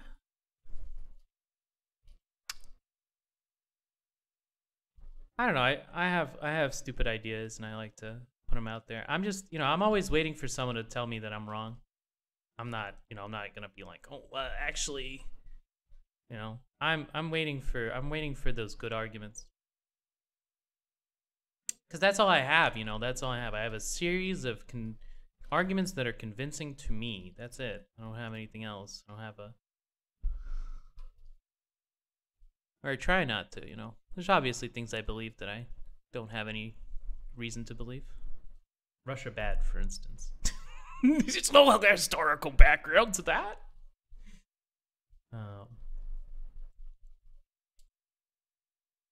I don't really feel like Russia making gains is worth worrying about. I feel like we are at the precipice of changing hands in terms of like world hegemons and what's it called? I believe it's either going to be a change to China being dominant, or Russia, or a very real option might be an alliance between those two, rather than the EU and America, which I prefer because I have culturally European. No, I'm originally a European, but it's the shitty part of Europe. It's Western Europe. Or, I'm sorry, Eastern Europe. And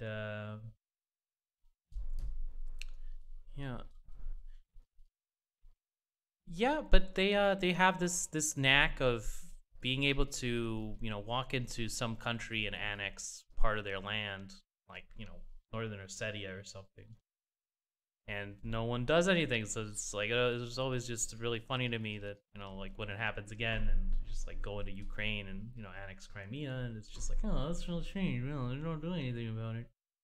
That means like who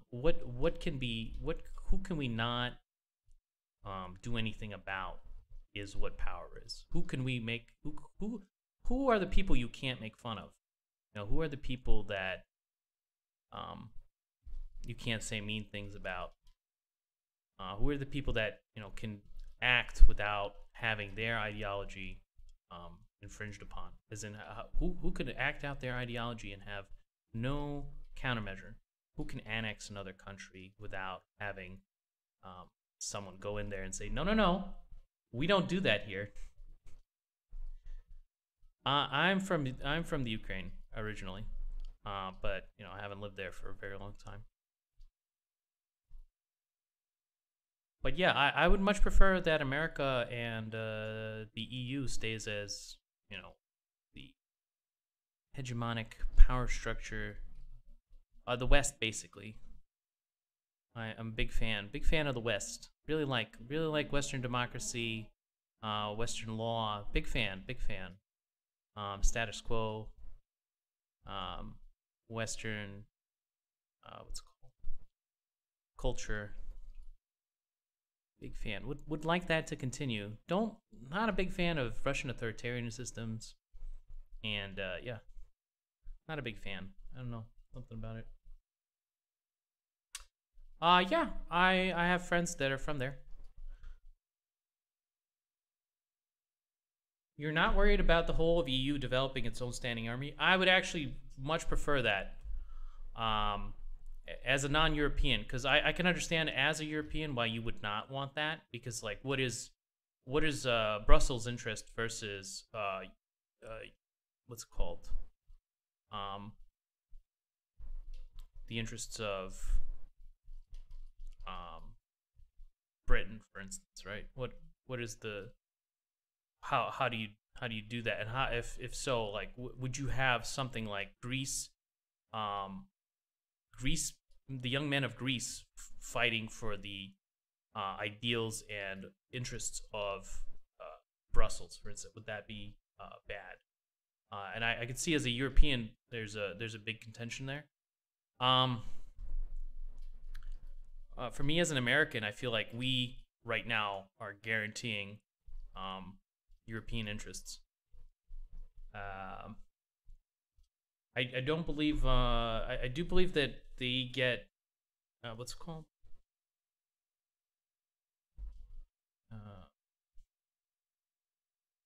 Alrighty, doctor. Have a good one. Enjoy your stream. Have a good one. Thanks for popping in. Parliament is elected. That's true. I believe they don't they choose the people they send off to Brussels? Isn't that a fact?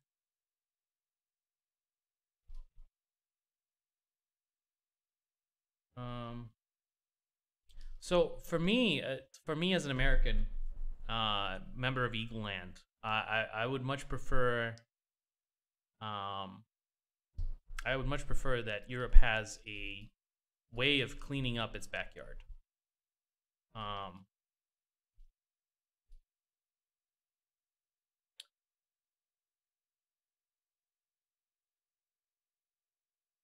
I think it would be better for everybody.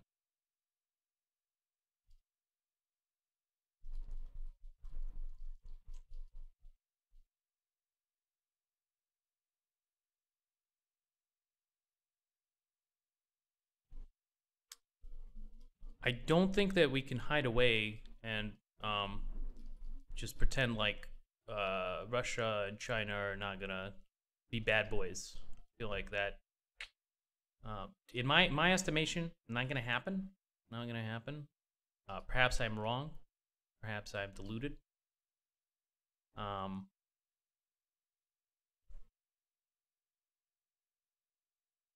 But I believe that I believe the European Union has a right to defend its borders. I believe is the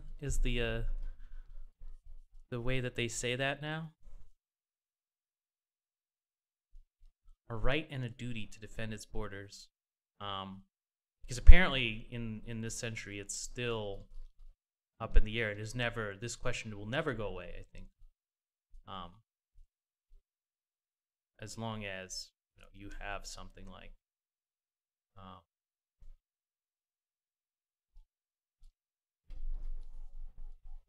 basically a totalitarian power structure like Russia that is land hungry and will do anything for land.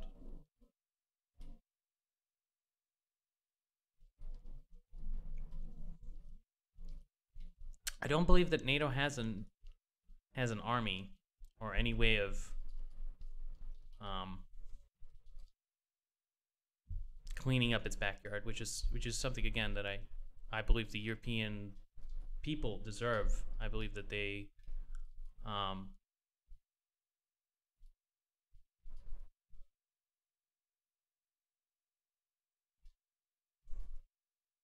again, it's kind of a prediction, you know, that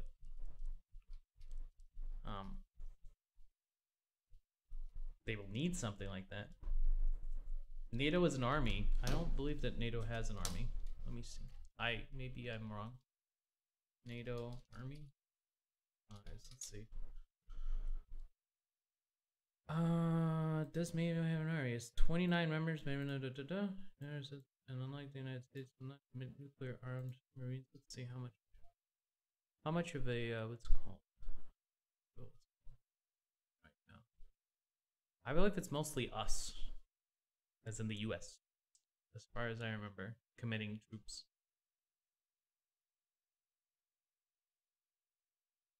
Looks like, yeah, it looks like we might be bearing the expenses here, and so it's kind of like our army. Let me see. Very operation. Yeah, I feel like it might be America's army as far as I.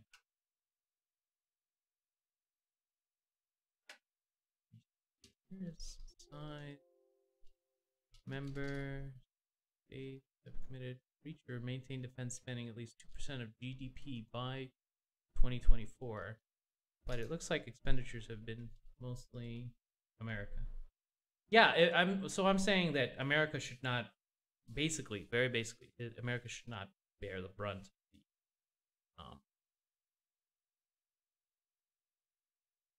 You see, like if you make the arguments of, say, like why should Poland defend Brussels' interests or something like that? And I get that, you know, America has huge interests, huge interest in the EU, but I feel like that argument is analogous there. Why should America be defending Brussels' interests if Brussels itself is not willing to defend it? And so I feel like it would be good if they didn't have an army. I think was it Teddy Roosevelt? It was either Teddy or FDR that said, "Walk softly, or speak softly, but carry a big stick." You know, the implicit threat of violence is a good deterrent, and I know this works. You know, because when you think of a zoo, right? No one would jump into the jaguar pit to take a selfie with a jaguar, right? Because there's an obvious deterrent. The jaguar.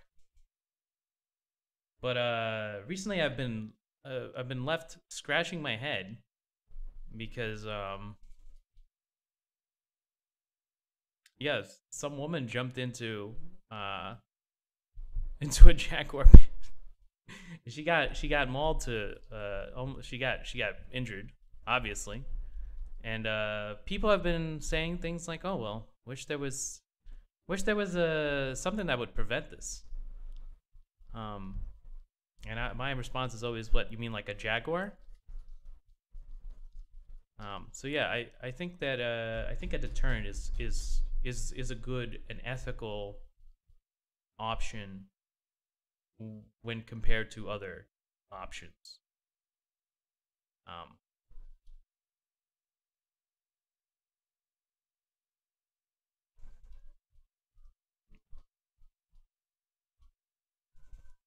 Well, maybe they're traversing the what's it called? What do you call it? The fucking That consciousness. Right, Justin Bieber, they want you to be talking about twerking. They don't want you talking about fracking. They want you talking about twerking. They want to get on with their job. Shut your fucking mouths and watch this shit, you fucking morons. And I know because I've been part of the charade. Actually, I agree with that. But you know, I'm awake now.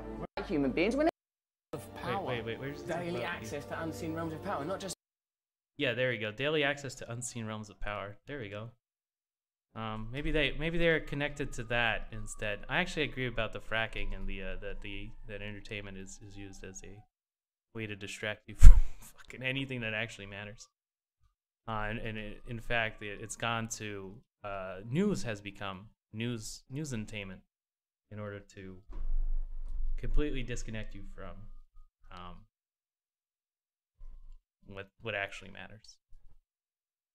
So I agree with Russell on the fracking. We didn't get that far though. We didn't get that far.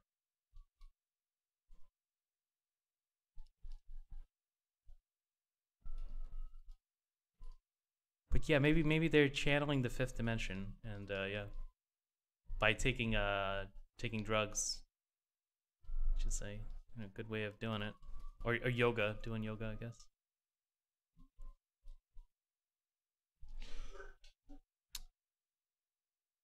I think the sign, I don't know, the mark of a great con man is his ability to mix in the truth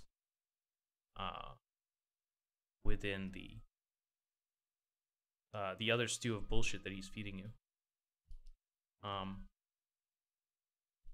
So say someone like Alex Jones might have a good point in there somewhere. I don't know where it is, but the rest of what he says is just storytelling, right? It's like it has to be just a story, man, just a joke.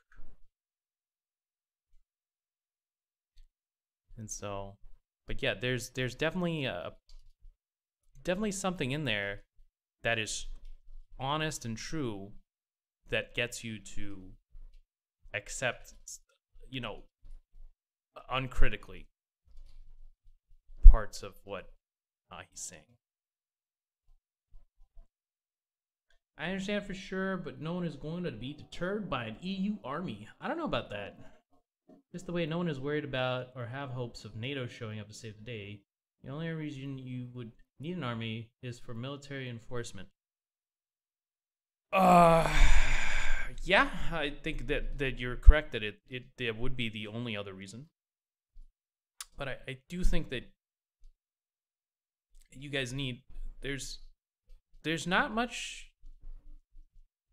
that prevents a bad actor from, you know, kind of reenacting World War II. And so I feel like it would be very good and precautionary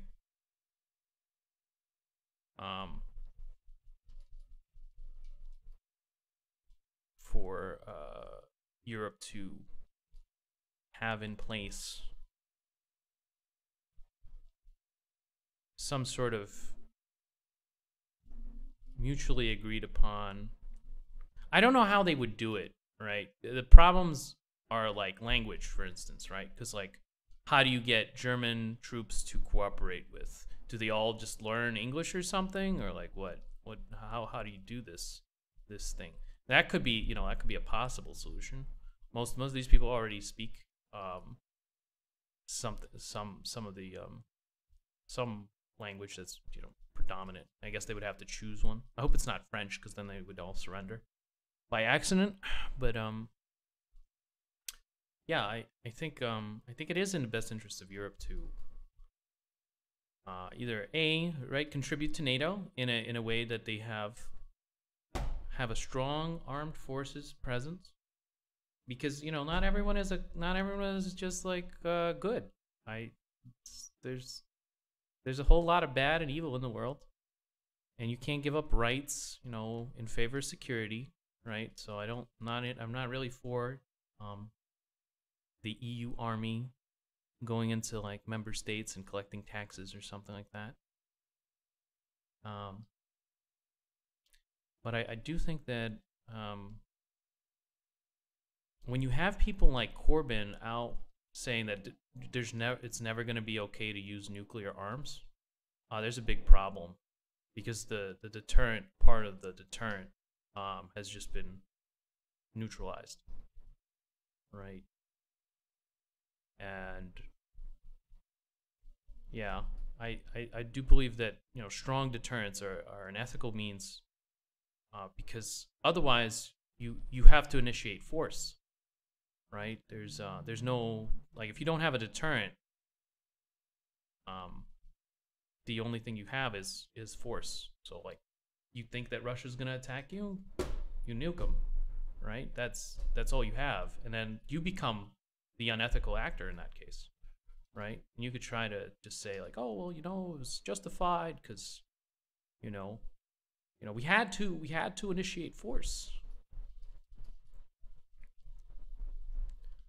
I don't know. That's the way I think about these things. I'm not I'm not a what's it called. I'm not that into foreign policy. I don't understand it. But that's kind of the way I think about it. I think you have to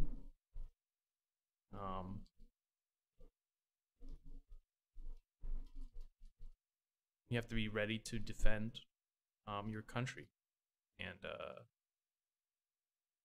we've kind of forgotten that. I feel like we've kind of forgotten that, perhaps.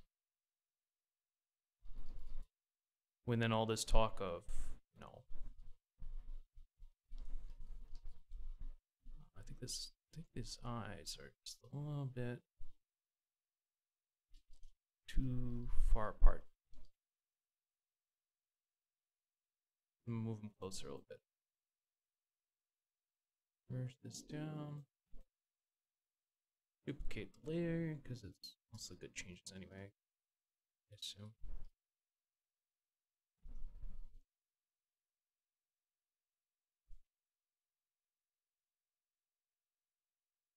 Frustrating topic.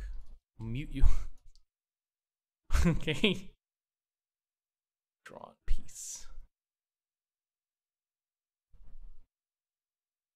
It is a frustrating topic. It is what's it called? Hey, yeah, no, I think everybody's entitled to talk about their frustrations, given the like the grave reality. I think it is definitely a very very deep reality of, you know, existing in the world. Please teach the EU leaders. I mean, I was definitely defending the decision making of the EU leaders, right? They want an EU army. That's their claim, right? So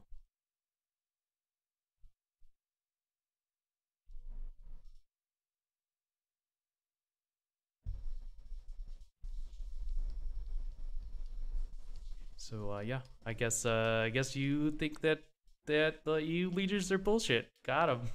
Dab.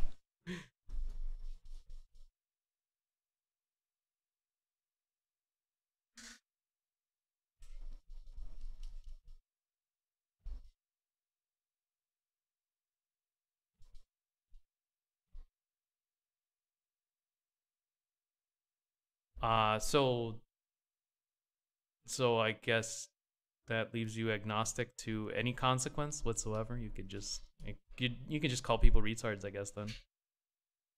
I don't know anything that you're saying. Fuck you. It's like, got him. A lot of dabbing there. So I believe there's a EU army in the works, and there has been for quite some time. So I'm defending the proposition. I think the EU leadership has the right idea here. I think it's a good position to take.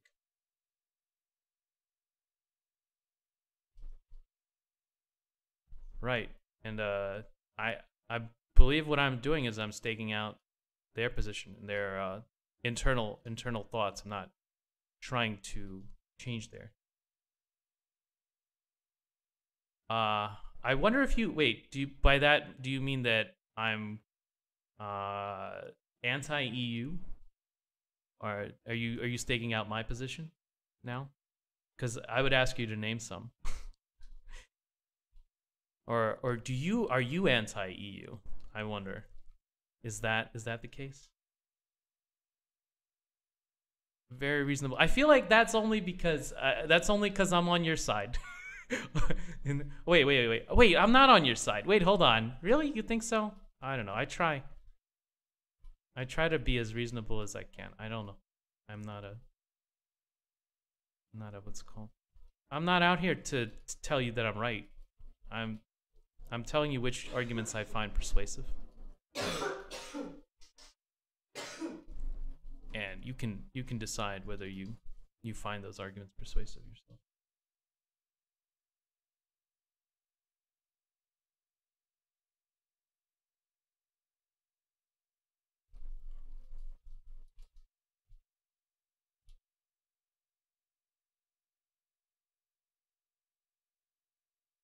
Right. Oh, okay. So wait, you agree with me? Oh, all right. I gotcha. Well, yeah. No, they have good decisions. Sometimes they like. Let's go hard on EU. Let's go hard on why the EU is bad. Because I'm just we're just having fun, right?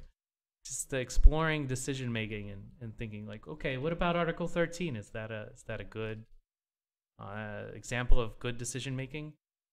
Does it show the competence of the politicians if 7 of them are now saying that they accidentally pressed the wrong button and accidentally voted for the measure, even though they intended not to vote for it, and it was an oopsie, I guess. Would you say, like, when American politicians do this, when they really show that they are not, you see behind the veil a little bit, and you see like someone, like, yeah, I fucked up. Maybe I shouldn't be here. So does the EU have bad policy decisions? EU mass race, okay. Okay, I guess the EU is. I didn't even know that they were a race. Now I know. It's just how it is, I guess.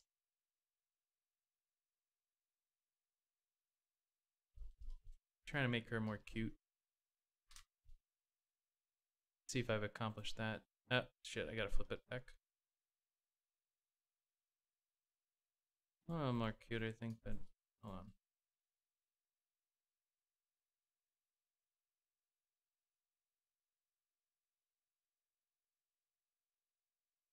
I don't pay attention to politics. When I hear about EU, it's somebody talks about some fuck ups.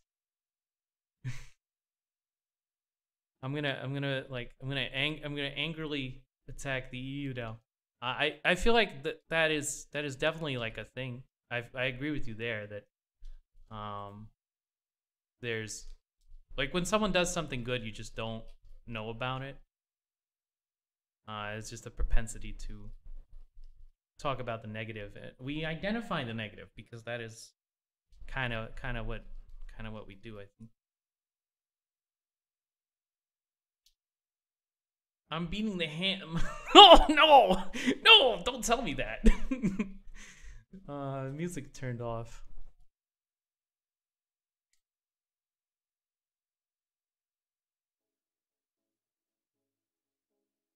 Yeah, but see, yeah, I guess it would be good to classify myself as a debater because, yeah, I'm accomplishing nothing, and we're just kind of having fun, right? And I feel like debate is ultimately kind of just to shape people's ideas, and it's absent the truth value. Actually, like you're not researching anything, you're not getting to the bottom of an investigation. You're just hammering someone with what's it called, with your big stick till they agree with you if you have the convincing argument.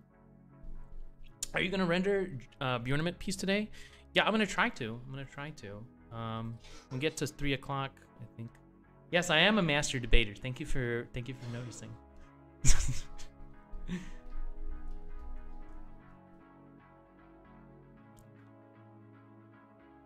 It's funny how kind of analogous that is to what I think of debate, actually.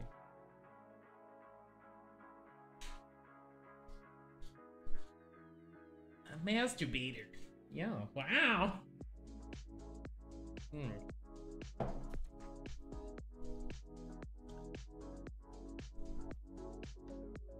Too bad you've never... Zero losses! Zero losses? What? Alright, Jesse. We'll see. We'll see if your luck holds up. Zero deaths. I actually am not sure if you can win a debate. I think, I guess the way you would gauge that is by people in the room telling you, like, okay, there's more people that agree with this now, as you know, as before, and you'd have to, like, have a what's it called, a count beforehand, so that you knew how many agreed with it before, so you would know. Gauge. The gauge principle in quantum mechanics. I've been listening to a lot of lectures on quantum mechanics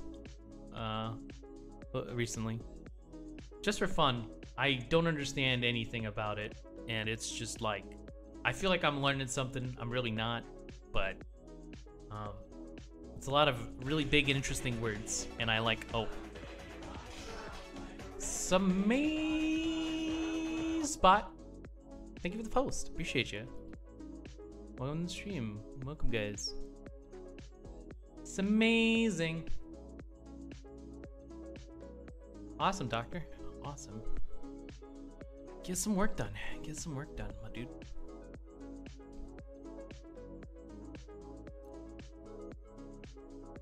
Get some work done.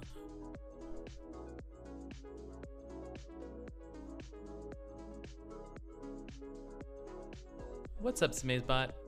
How's your day going?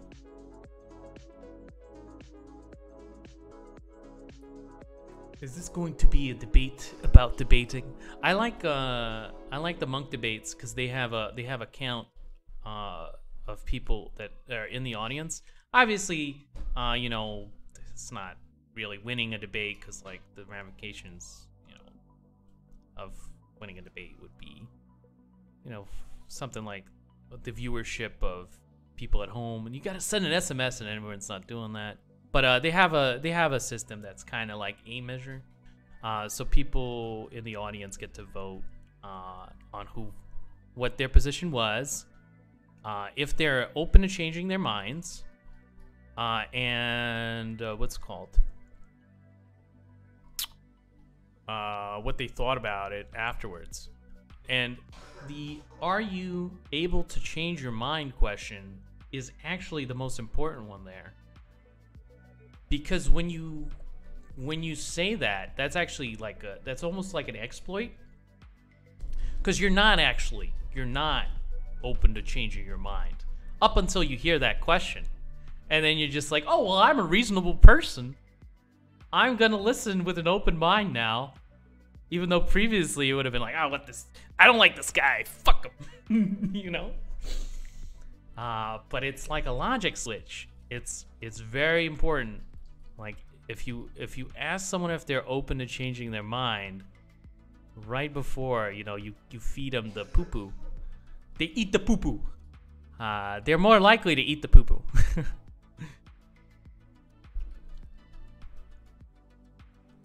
It's pretty interesting. It's a way to get people in the right set of mind to, you know, act in good faith almost. I feel like his hairstyle is not the right hairstyle that I'm going for. Let me see.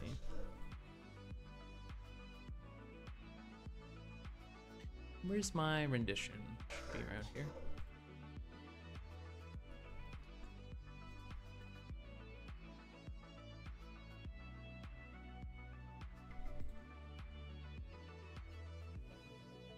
A meta debate, if you will. what are the rules of debating within? I feel like I want some of this color too. I feel like some of this is pretty good. I'm gonna just grab some of it.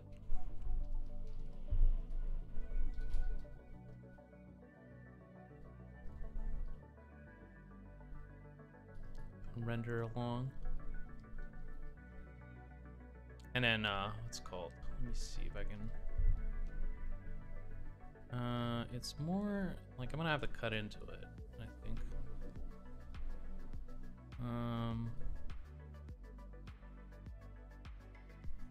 Smaller, first of all, right? I'm gonna change the silhouette a little bit. But yeah, I think the Monk debates in Canada is a cool framework of live debates. I'm kind of hoping that, you know, they use a similar one, although it's more entertainment based for the Zizek Peterson debate. I think because Peterson experienced the Monk debates, he might be like, oh, that's actually a really cool system. Not every place is equipped for that, though, you know, to gauge consensus and things like that.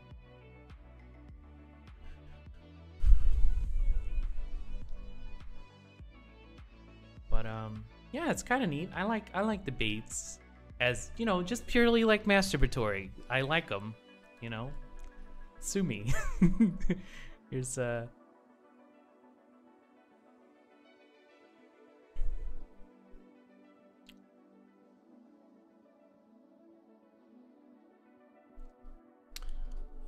there's quite a few what I would call kind of useless endeavors that I just really enjoy.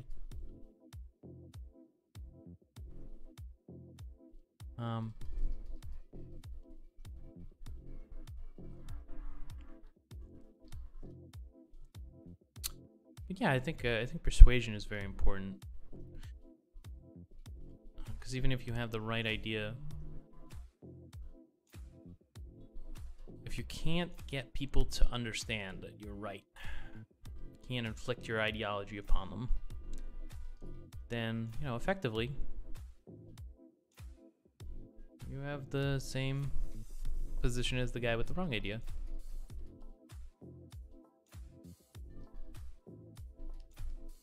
You can even argue in our post-truth world. I love the way people say that, because we're actually not post-truth, right? We're the opposite of post-truth.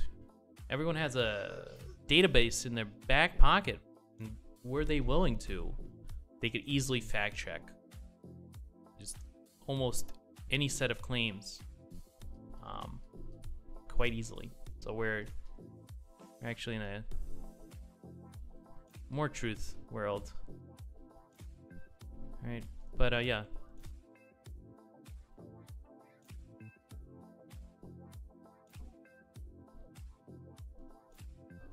I guess you can kind of make the argument if, you know, if no one does that, and that is the hard work, right? Not everyone's gonna do it. That you could get away with a lot more shit. I think the problem with the modern debate is that you can't make radical claims and be fair at the same time. Being fair is part of the cake that everyone wants to take. Oh yeah, I'm so unbiased. Just like, I feel like people make the radical claims and stuff. It's just that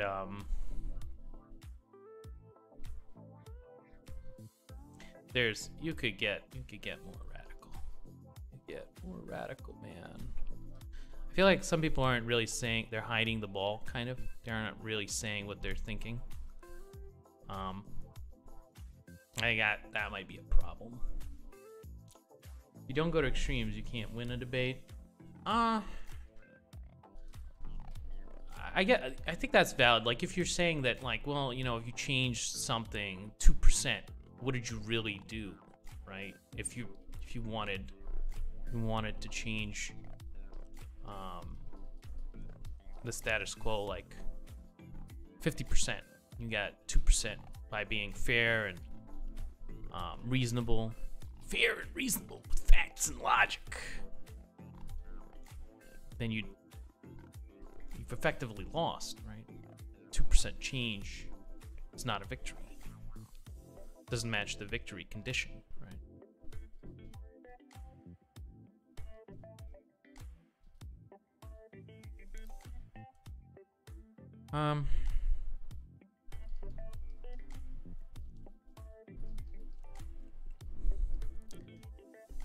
I think what's wrong with modern debate is that too many people with their hands on too many buttons, you know, they're able to basically remove part of the debate from the mainstream effectively.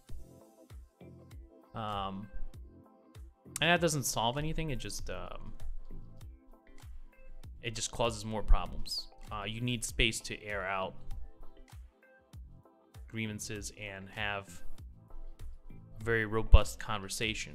Like if you never have the conversation, like Steven Pinker says, if you never have the conversation about why capitalism is good,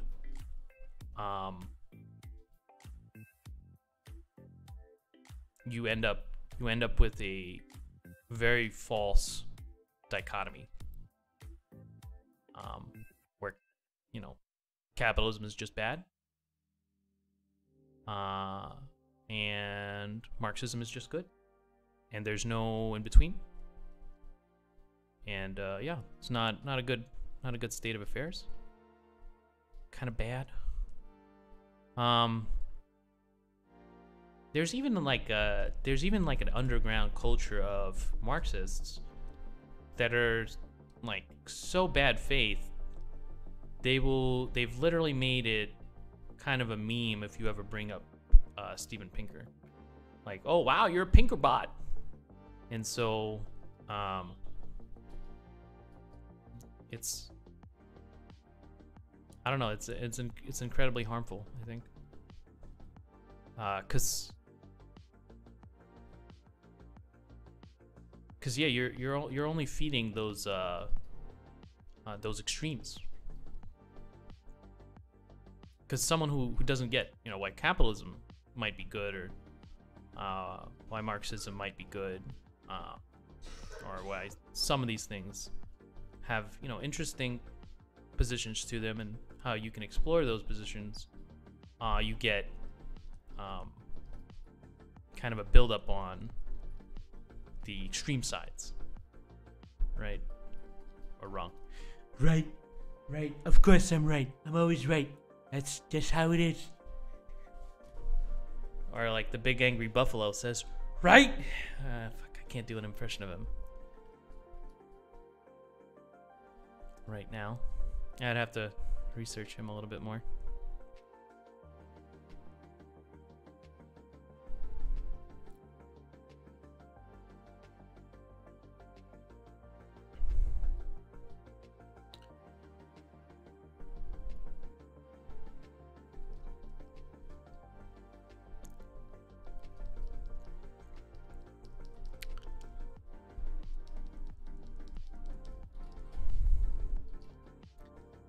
I think what's wrong with debate right now is the oversight. There's basically the judges are able to kind of steer the debate, and I think that's a big problem, because they were you know, the idea of the judge is to be a neutral arbiter. Just make sure that, you know, you don't get into like a no outcome situation, like where everyone's just yelling at each other and there's nothing happening really. But instead now they're using like in college debate, for instance, you could Google some of these. There's a lot of famous debate college incidents right now circulating the internet where the judge will interrupt and say, well, you know what? You can't use those arguments.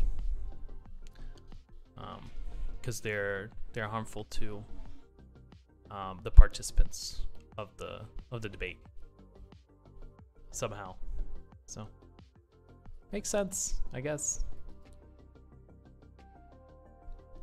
Yeah, I think institutional power seems to always be what people are like fighting against, but then they get it, and then they're like, oh, you know what? I kind of like this. I'm gonna do what the guy that I just dethroned was doing the whole time.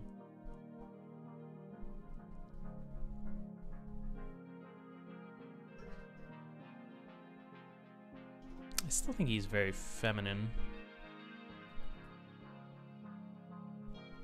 I think it's the eyebrows. Welcome back, dear bird. How's it going, my dude?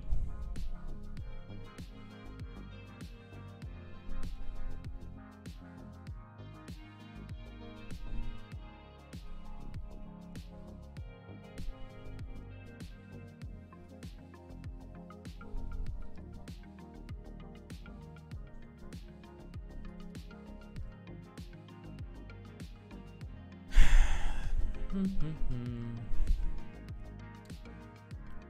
think I'll switch over to what's it called, to the Bjournament piece now, because I feel like I'm just running out of steam here. Now you seem very young to me. So long without a break. Well, I might take a break to lift some weights. That usually gets me back in the mood, gets me excited, gets those endorphins. Dopamine hit. Oh yeah. And I can continue doing it, you know.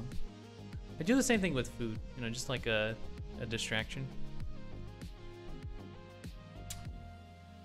Such youth. I'm young at heart. I have never denied that I am young at heart. That is a truth. But hey, at least the EU is trying to ban us from calling veggie sausage and beef just that, because the French say that beef is beef and not veggie. Is it young Dave Hasselhoff? I've taken inspiration from Dave Hasselhoff for this one, and also Arnold a little bit. It is the what's it called?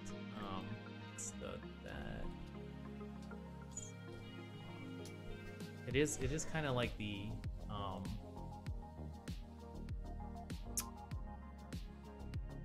what do you call that? The mullet. That was in the brief. So it's party in the back, you know, party in the back. I think I might go with a little bit more Hasselhoff than I have right now. Maybe cut his what's it called, a little bit in the back, so it's not so crazy, because I feel like I might have overstepped here a little bit.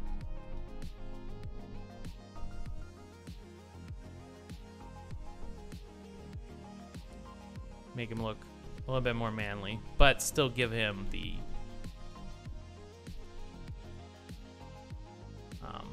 party in the back feel, you know? I might cut in a little bit here, a little bit there.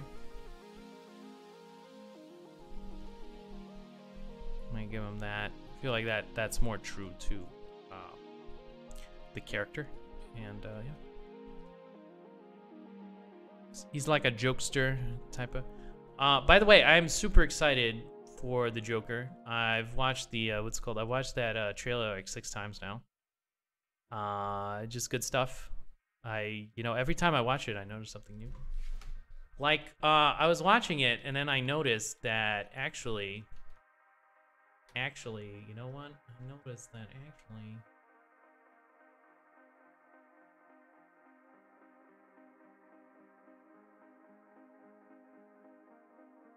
Let me see. Where is that?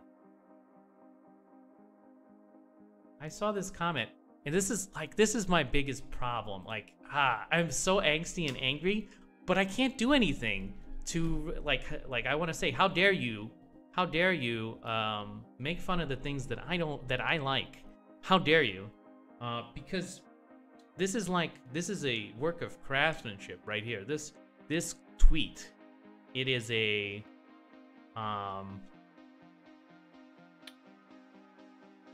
It's almost like an irresistible like response generator. It's a stimulus that you have to respond to. There's just it's like you know, putting your hand on the burning what's it called, on the stove. You just have to take it away. I think I watched The Killing Joke. I think that was the movie with Robin was actually the Joker the whole time. Spoilers. But yeah, if you respond to this, if you engage with this in any way, if you reply, if you retweet, that's what he wants. That's what this tweet was crafted for. And it's so, like, it's such a blue ball. Like, you get blue balled by a tweet like this. And like, I wish it didn't show up, because then I would just be shielded from it. But you know, freeze Peaches, activist Count Dankler replied to it, and I was like, okay, let me take a look at this. Why do you hate the Joker? What is your big criticism based on a, what was it? I'm sorry, what, like a 2-minute, 2-minute, what's it called? Trailer? So you're gonna tell me you're just gonna, oof. That's spicy. That's spicy. You want to reply. But the only way to win is not to reply to these people. That's what they want, man. That's what they want. They write, after this dude is going to write an article.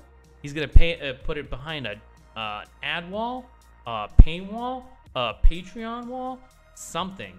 And people are going to be like, I got to know what he said. I gotta click on this thing that makes me angry. I have to.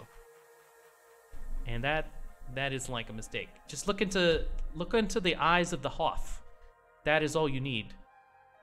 Rage tweets are temporary. Hasselhoff is forever. You know? Twitter is exhausting. I stopped using it. Oh yeah. I can understand your position.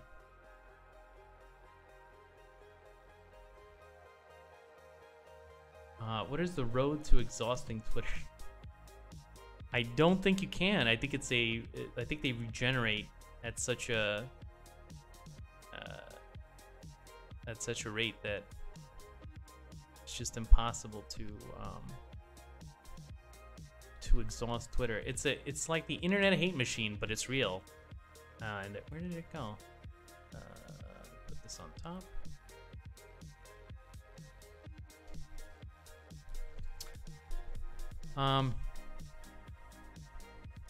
Yeah, I feel like people have tapped into this deep human energy of being able to just anger enough people and gain notoriety.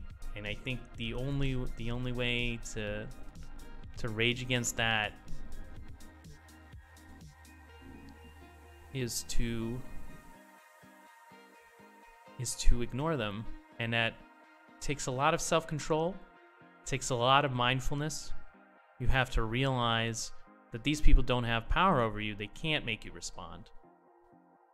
And yeah, it has to be that a large section of the population does this. And if, okay, that is an odd claim, and I did just make that, that maybe that's more like I see a problem. This is my reasonable solution to it. So reasonable. I'm a very reasonable man. But yeah, I feel like if we just stop paying attention to these people for even a second, and just, if we do reply to them, do it in such a way that they cannot extract clicks from it. That's the way, the wallet, you know, that's the only way to hurt these people. The wallet and the likes. Because I know they've got a deal with their landlord that they can pay him with their likes and the retweets. I don't know how to get this deal. I want to get this deal going. If there's any landlord that's willing to let me pay for rent in rage clicks, you know, I'm willing to just become, you know, an immoral person and just try to farm out some of that good Twitter shit for you. Let me know if anyone is interested. A lot of likes. You're missing out. Some of the best likes of all time. But yeah, I saw this tweet and I just, I kind of almost want to talk about it a little bit. Joker, a film where you're supposed to sympathize with a mediocre white man radicalized into deranged violence. So this person is describing like a school shooter, right? Some shit like that, right? That's he's completely just ignoring the art in the film. But yes, of course, you're supposed to relate to the characters. But you're not supposed to, you know, you're not supposed to say like, oh, wait a second, I should do this too. You know, you're supposed to. It's supposed to be like a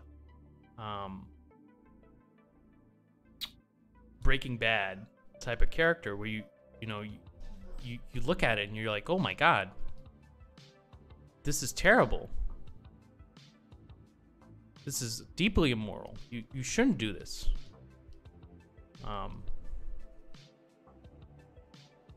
I wonder if his review of Breaking Bad is actually the same. Another TV series which affirms the mediocre white man radicalized into deranged drug dealing. For some reason that what's it called? I've never seen that take. Although I'm sure it's out there. Something tells me that if I looked for it, I would find it.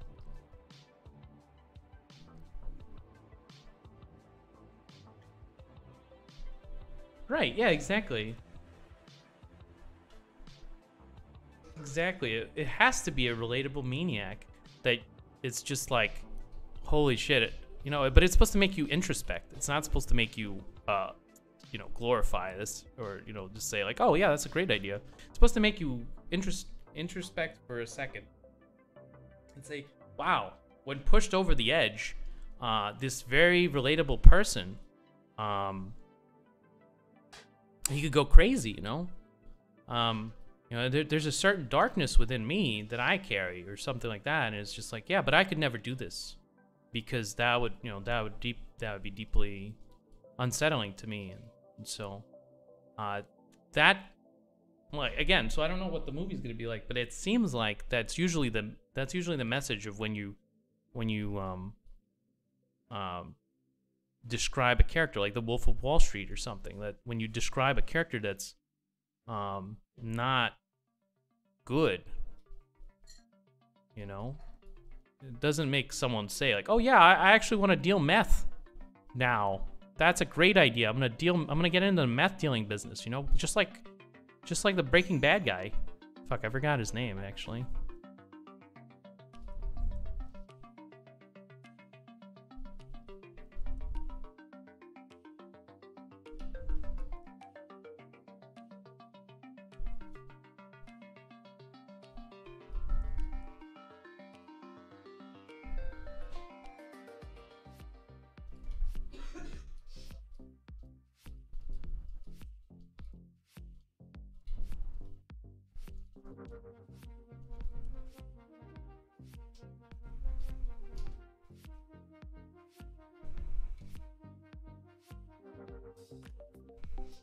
I'm gonna group up these value groups.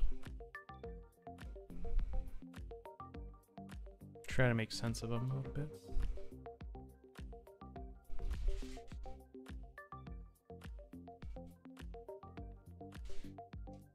Paid too much attention to this tweet. You just fed them. No, damn it! My whole freaking plan of, you know, for increasing my brand popularity and decreasing theirs by not retweeting them or engaging with them has backfired. You ever see those people? Like, I feel like as long as you don't retweet them or you don't like get people to know about them. It's almost, it's a little less harmful. But then there's people that are like, yeah, just go over here and just like, sign this petition against these people, and we're just gonna pretend that like I didn't do nothing.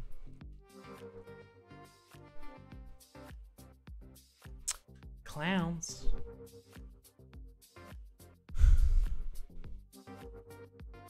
Oh yeah, I've seen this. Yeah, it's pretty true. Flat Earth proof. The Flat Earth Society has members all across the globe. Just remember that.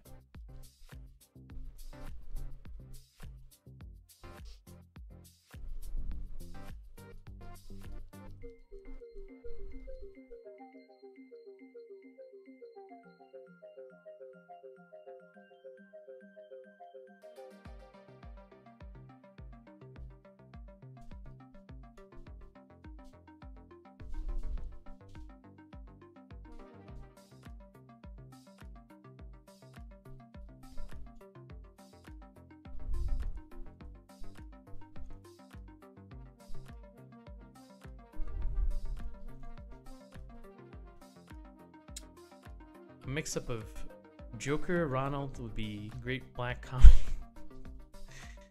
The Joker. He was actually Ronald the whole time. Would you like to hear the story of how I got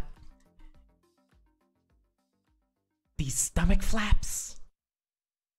My father, he was a fiend. One day, he comes home and he comes off the rails and he starts feeding me all these French fries. And so I decided I want to do the same thing to the world. I don't even know. I don't know where this it was Phoenix something or other. He has a very memorable first name, Phoenix something or other, but he in the trailer it's like he's a beast. Like he's a fantastic beast. I think he's French, not absolutely sure. Something like that. But yeah. You could tell, like, DiCaprio or what's it called? That type of acting. I know I'm in for a good well-acted movie when I'm looking at that. I could tell. I've watched enough of them. I could tell that it's gonna be, it's either gonna be a narrative that's carried by the actor, or he's gonna just play really great and suit the narrative in such a way that, it's not, what's it called? He's not gonna, fuck it up. Yeah, I think it looks really dope. Paying less attention to superhero movies than politics. Well, I feel like this is a supervillain movie, so you should pay attention, right? By that logic. It's actually a supervillain movie, so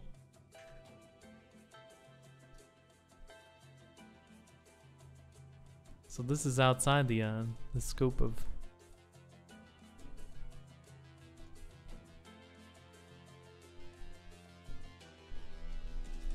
logic. Rational. So rational.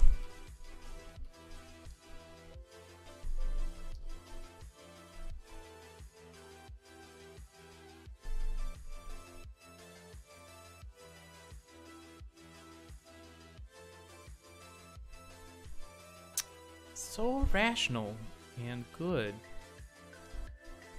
I have not paid it. I know, like, there's some big ones coming out. We've got Endgame, the end of Infinity Wars. I guess I'm a DC fan because I like what's it called. I like the Batmans,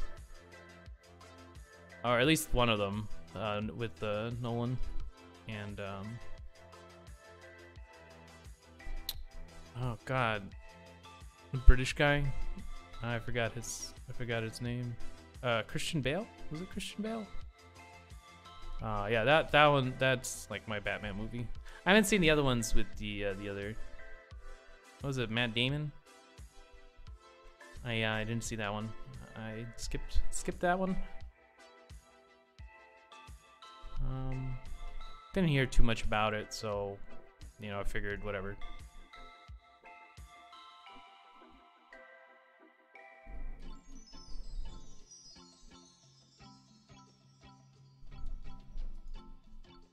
But yeah, there's some really great movies that I'm definitely keeping an eye on, and this is one of them. And it is kind of strange that it's you know kind of like a genre superhero movie and not like Roma, which was probably my favorite movie of what's it called, or The Favorite was also very good from this year. I think you know, masterpiece. I'm not a film critic by any means, but you know, I have my favorites. I liked it. It's a work of art. Should have won the Oscar.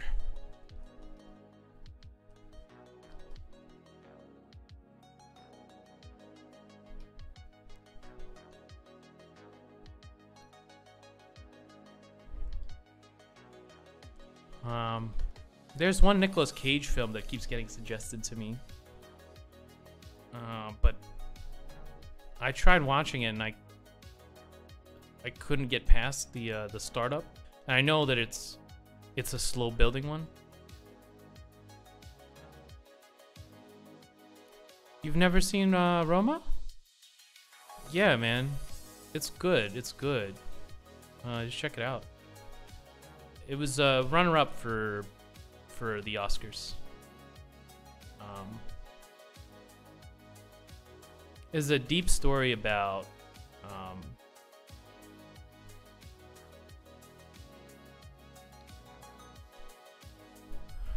kind of like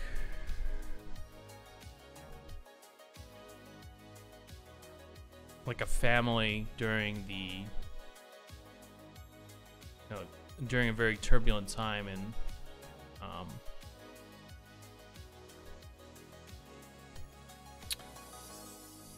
I believe it was Venezuela, or was it Bolivia? It was one of the South American countries. I kind of forgot exactly which one. But yeah, it was very good. I enjoyed it. I enjoyed the roller coaster ride. It was good art, you know. Not a lot of those. Not a lot of those. The Green Book. That one beat out Roma, but I saw the work of it, the trailer for it, and I don't know. I didn't watch it yet. Probably gonna watch it.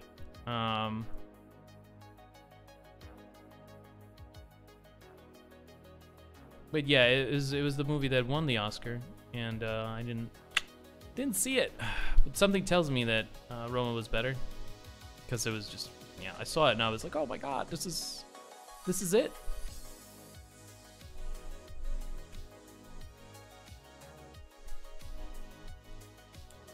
When I saw the trailer for the Green Book, I just thought, okay, this is like representation politics. This is what this is, you know. I'm not sure if I'm interested. Wanted a Bohemian Rhapsody, but they played it just in too late hours then?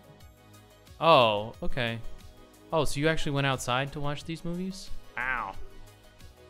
Yeah, I watch them on computers. Don't have to leave my cave.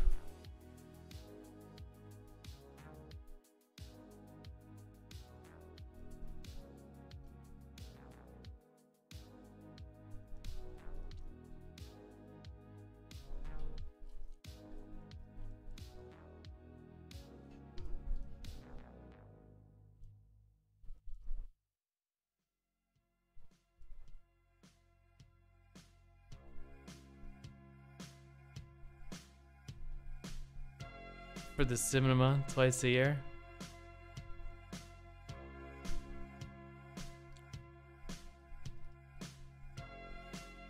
I don't remember the last time I went to the cinema to watch a movie.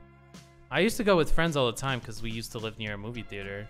And it was just kind of like a social thing to do. But yeah, we haven't.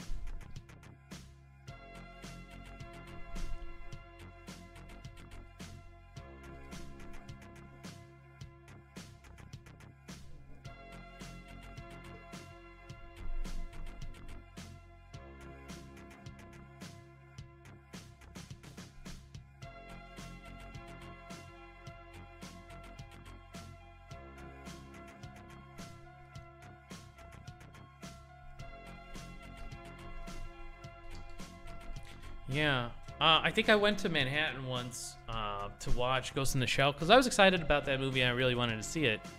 And the tickets were like $50.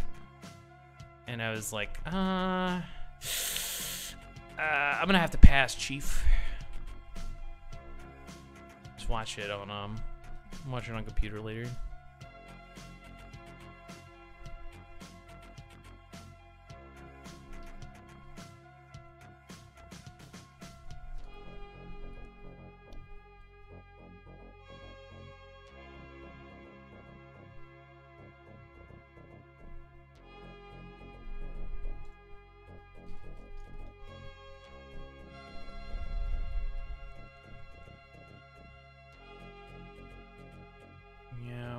I would watch it on the big screen because it is an experience. I really enjoy watching movies on the big screen, but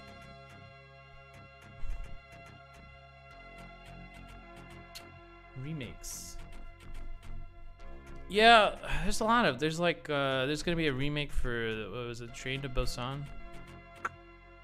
Like why?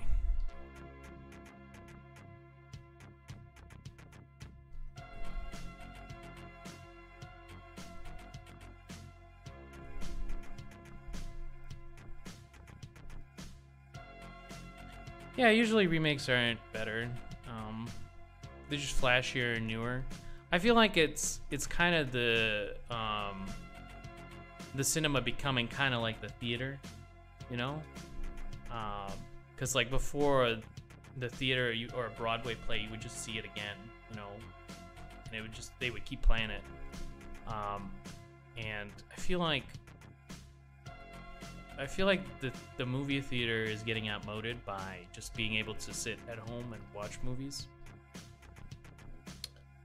And so going to the theater feels more like a, kind of like an esoteric, elite almost exercise.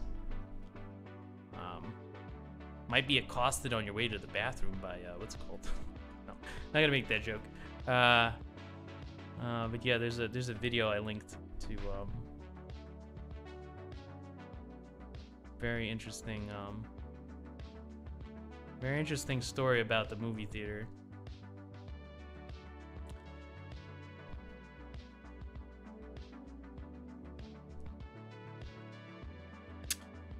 Yeah, well, at least, if Hollywood has decided that they're just gonna do remakes, and it's good for me because they're not ruining books. Haha, got him. Dab. I know I have to worry about, I don't know, Steven Eriksson's books becoming, or Warhammer books becoming, what's it called? Scripted movie. Magic the Gathering, the movie. I don't know if they have that, but I feel like it's coming.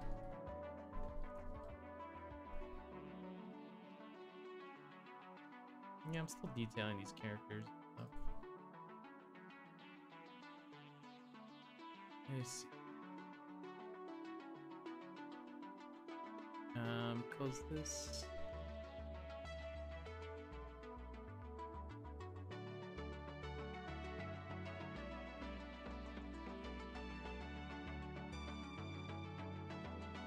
Yeah, just rendering out Figuring out characters, fixing things, changing out different things, making things better, hopefully.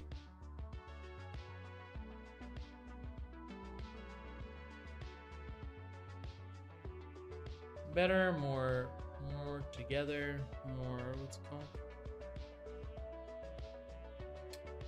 RoboCop.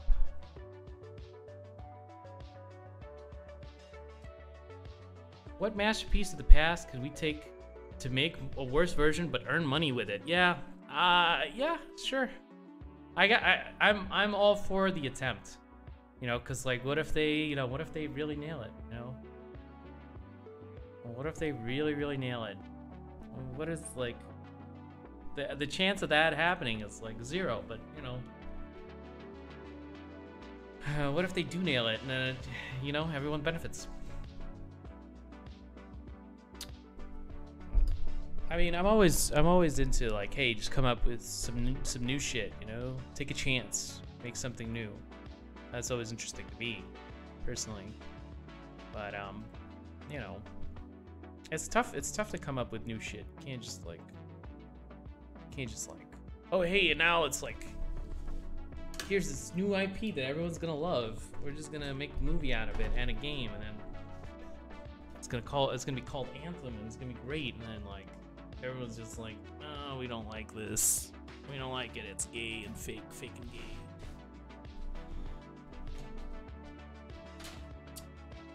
Alright, one second.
Yeah, almost done.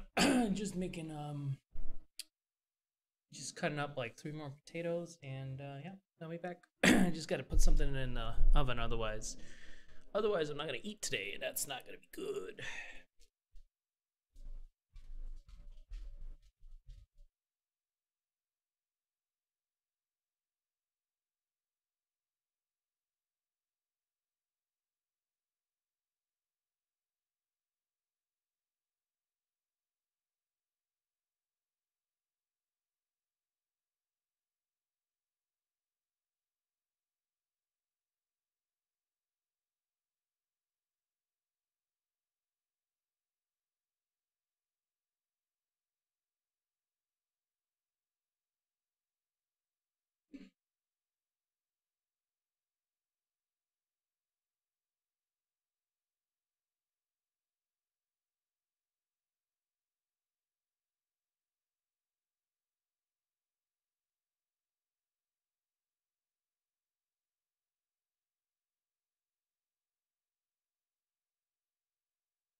Alrighty, got my ribs going. Costco ribs are the best. Like $25 for like this whole thing of ribs. Eat them for weeks.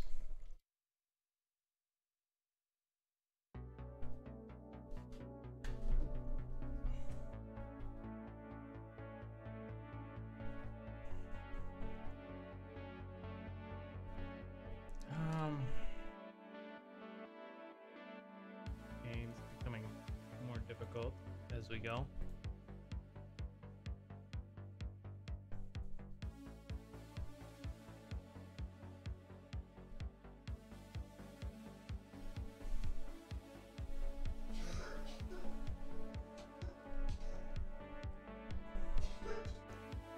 Because, yeah, the amount of things that are just definitely wrong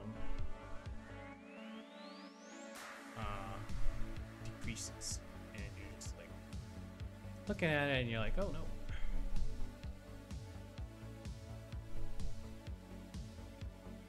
What do I do now?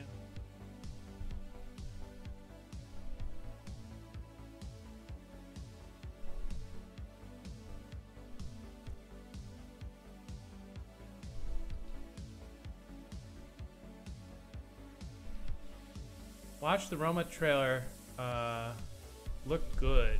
Watched the Joker trailer. Didn't like that much. Yeah. I mean, you know, I feel like it's they're definitely different.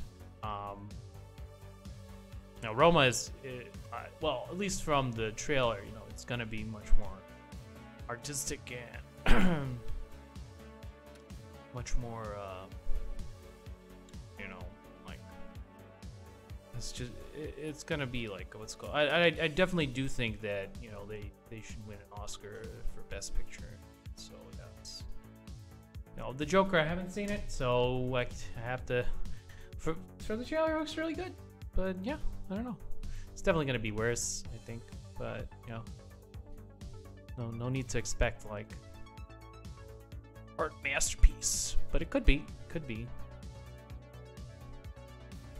Play the Black Fox music, baby. Yeah, I guess we could play it one time. I think what's it called? Maybe it'll get me in the mood. I already kind of have the idea that I want.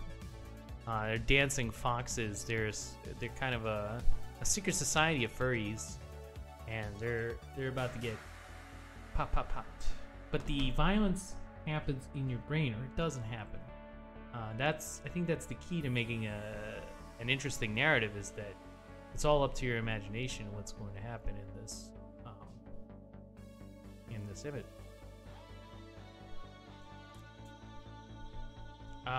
The stream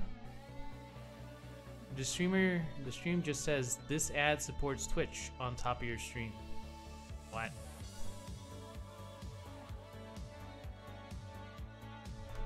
Hold on, let me see. Do I have something like that up? This is my screen. See, I don't have anything. Why is it lowered? It's a little weird. Is that the... Oh, okay. Here's the...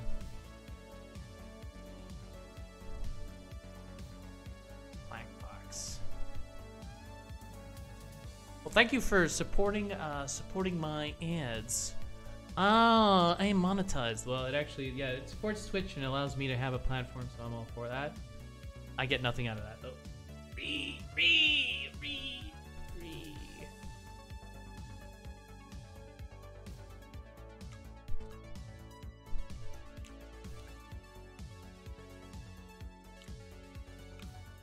Yeah, if I would match Twitch better. I feel like at some point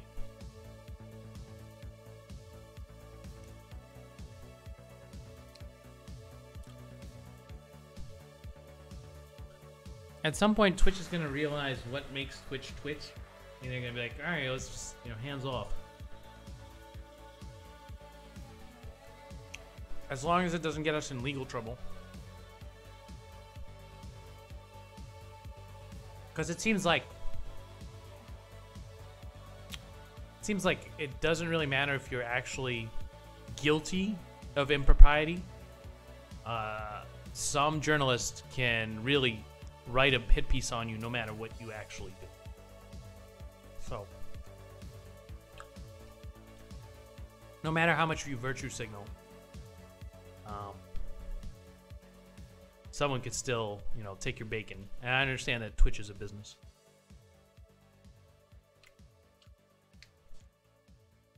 So, yeah.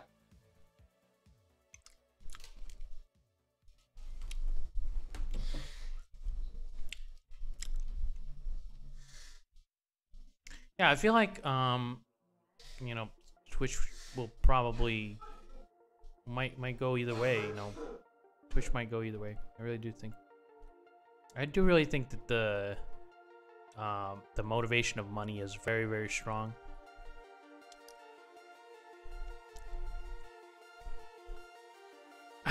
people, journalists. Someone who writes in a journal, basically, is the definition of a journal, right?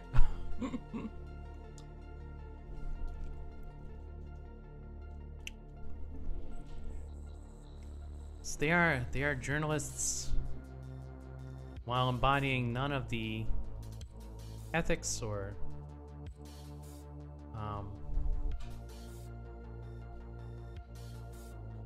more established moral frameworks or history of, you know, what should a journalist be doing.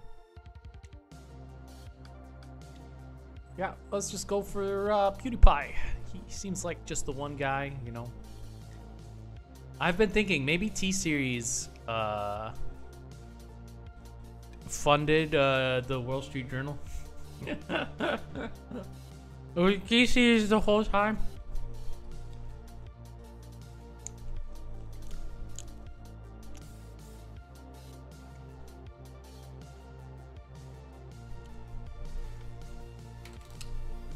I doubt that they do research past, you know,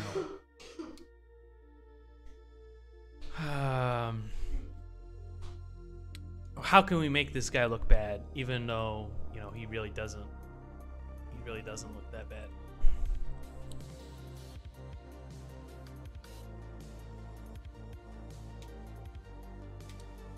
So yeah. Oh, Turbo posted something in the Art Critique channel. Take a look. Okay.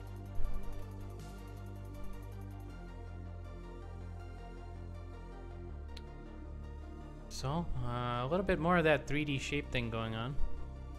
But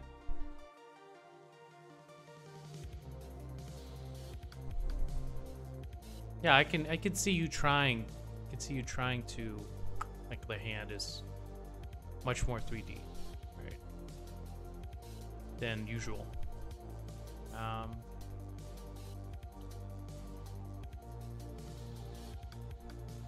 Yeah, keep working on it, Turbo. Keep working on shapes.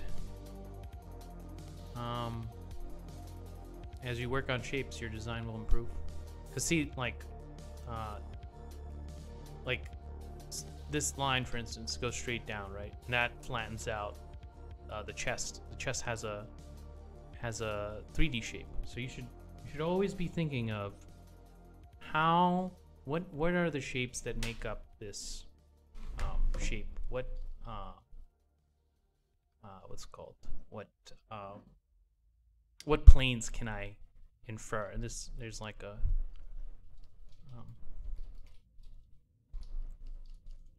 should always be thinking, how can I break this down in the easiest, you know, easiest type of thing. Might be something like that.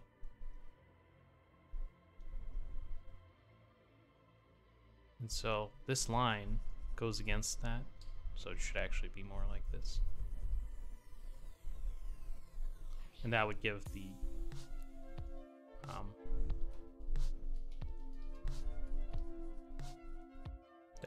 that 3D shape. You have a lot of lines that do that. So you always just, you know, keep trying to break down shapes into 3D shapes.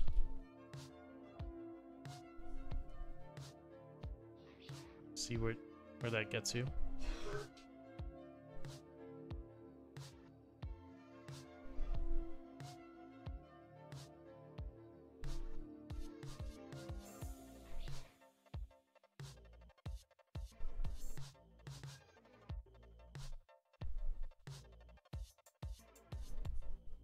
Yeah, just try to go from the simplest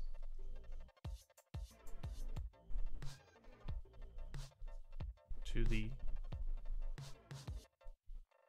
most complex. You know, start with squares and boxes.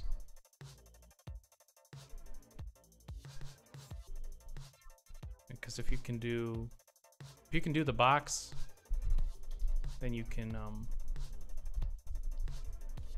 do anything really. Because if you know what the shape is, then you know how the light hits it, you know?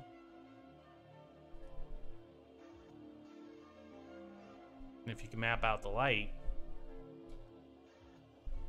well, you might be able to make a very effective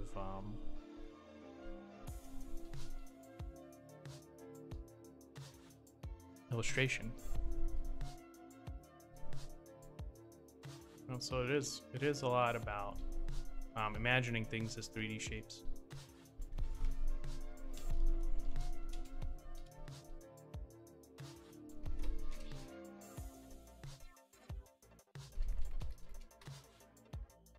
See if I can put it in.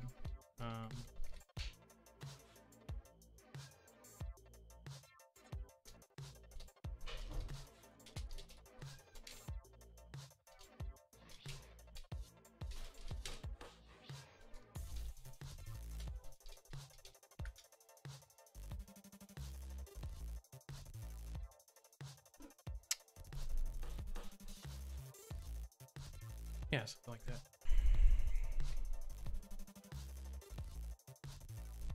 I think I might start writing Guns book today for a little moment. Yeah, let me know if it's good. Let me know if I should be endorsing it, because yeah, unless I've read it, I can't endorse unless it has a trailer.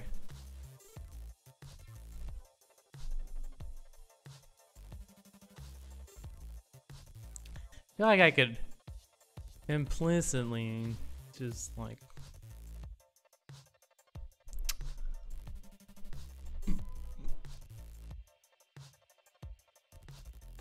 you know, by the it's like a different type of endorsement rather than a content-based one. A lot of words in it. Oh no. Well, it is a book, so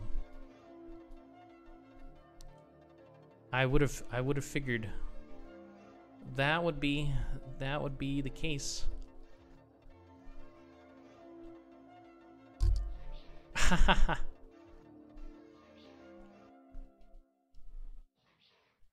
Let's see. Modern books, am I right? Oh God, don't even know, man. Try reading some of these other people, man. They're like no pictures. Oh wow, no pictures? That's a shame. I like books with you know, a little bit of illustration in there.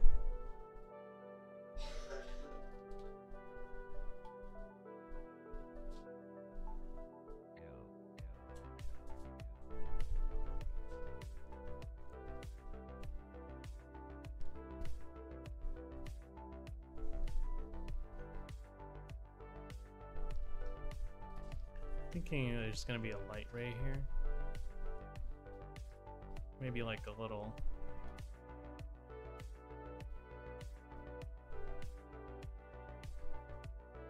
hole into the outside world, maybe.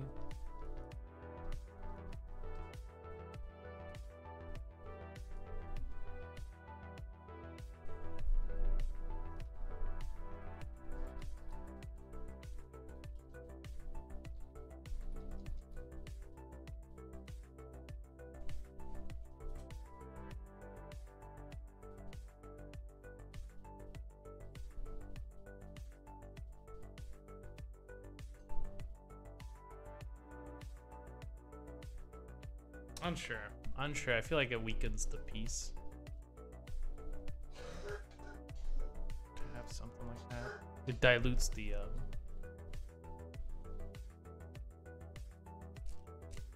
she does have a very strong what's it called here? I guess that could be the red light.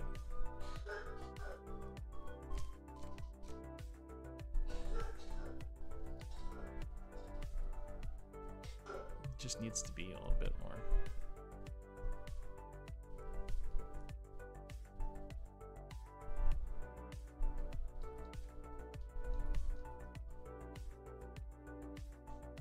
bit more sheeped out.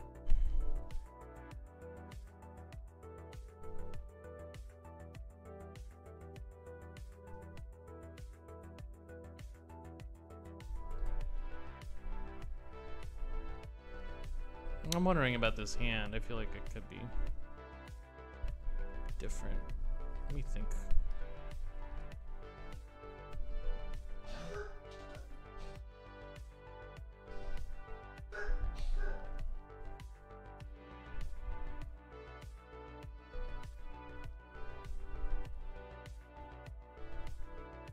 Yeah, kind of like she's using that to propel herself, like to climb.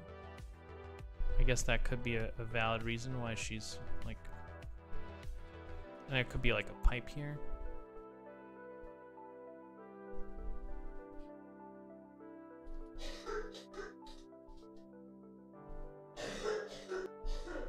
Oh, my wife is sick. She's got the colds, man.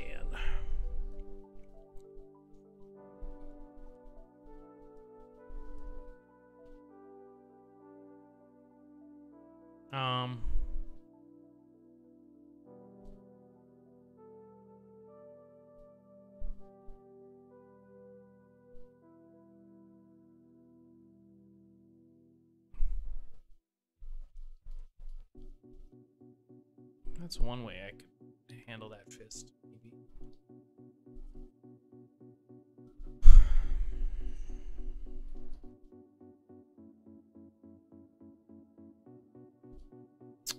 Not sure.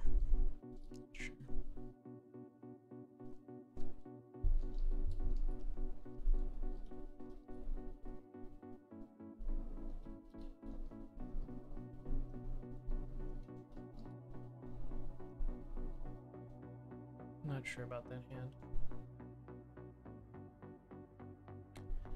Yeah, I just commented on that. Yeah, I'm not sure. It could be the red light, I guess, being reflected, and I'll just make it a little bit more saturated, and then it's all good.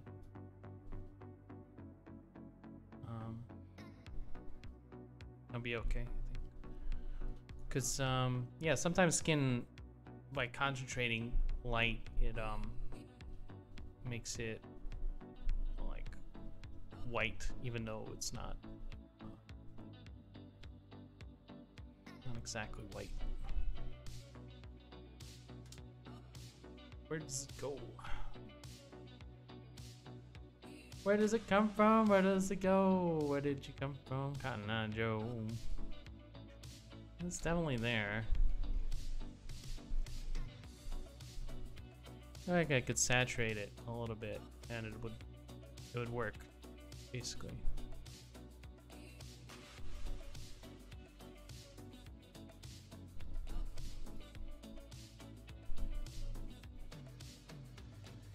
Yeah, I feel like saturated it doesn't matter.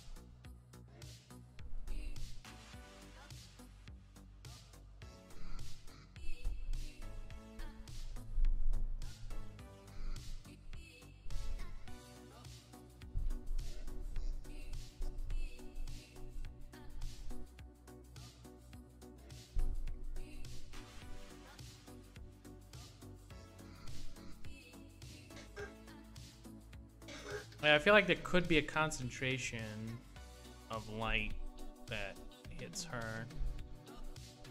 I'm not sure how it would hit this part of her, though. I think that would be probably the wrong lighting there. But it could hit her head. And maybe like here. And she's kind of looking over, like as if she's tilted, she kind of is, into the room, with this part of her body stretching outward while the rest of it being faded into the back. Like she's looking in before she's peeking basically, and then she's gonna, you know, drop in there, and I don't know what's gonna happen, but it could be anything really. But those fairies are flossing, so they gotta go. I need to head to bed. I have a long weekend ahead of me, hosting a LAN party for 40 people. All right, man. Take care. Have a fun time. The LAN party sure sounds like a good time.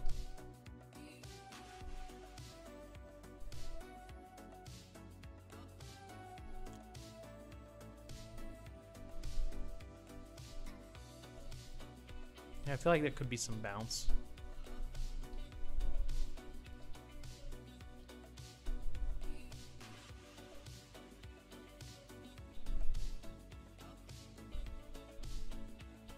Bounce, bounce, bounce. Yeah, like here, here, here.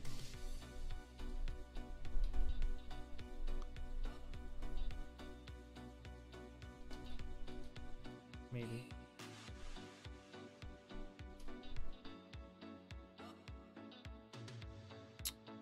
We used to do LAN parties, but with Xboxes. Yeah, because the kid who owned all the equipment, basically we would come over and we would just hook up our Xboxes if we had them. I didn't have one, but had friends who did, so I just would come in and we would play like Halo or something.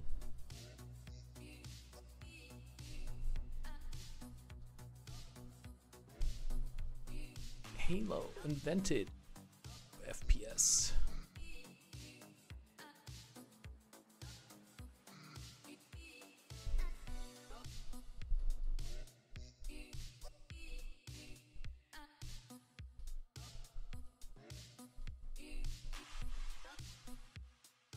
Yeah, I'm gonna make some of the red light a little bit more like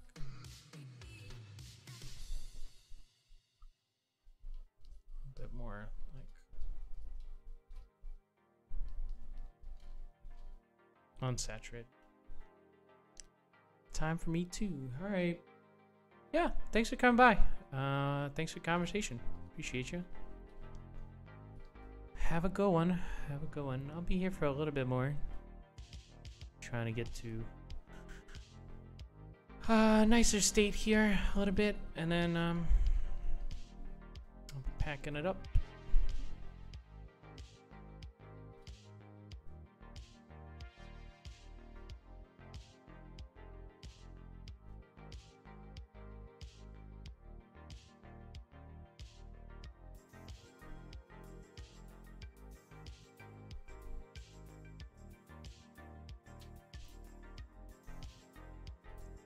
Trying to get the lighting,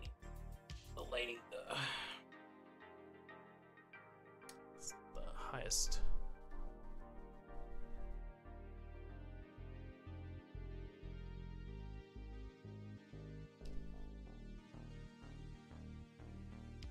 All right, boys. All right. Have a good one. Thanks for the conversation. Peace out. I'll be here for a little bit. Try to get them foxes up and at 'em.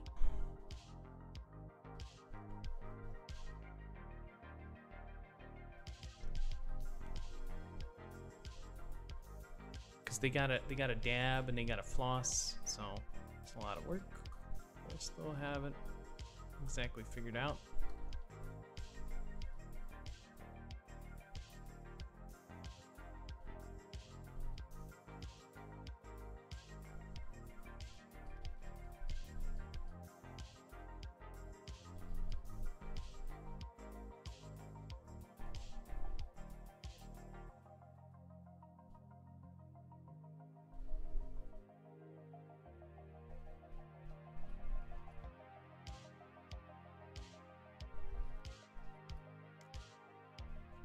kind of want to get one of them to do the default dance, but I don't know which frame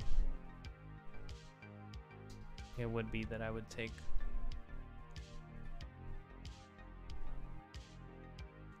From default dance.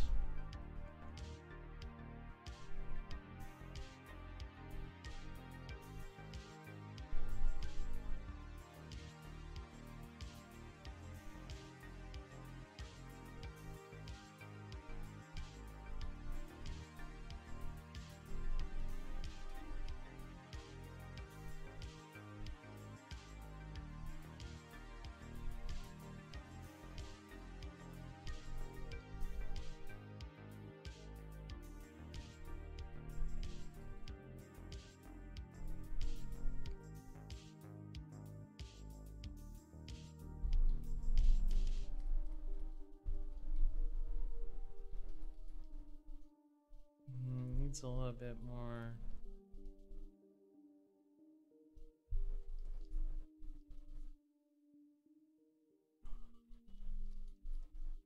A bit more value work here, I think.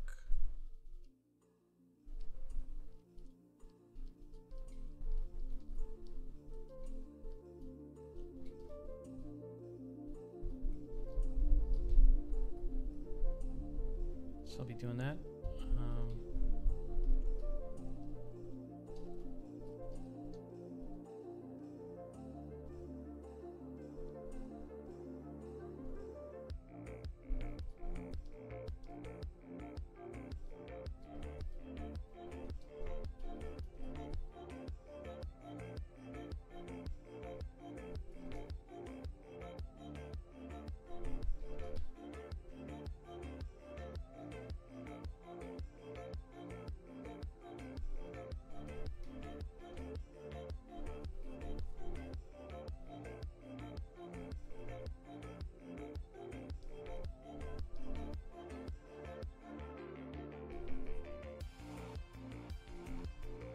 Some reflected light here and there. I feel like we'll be okay.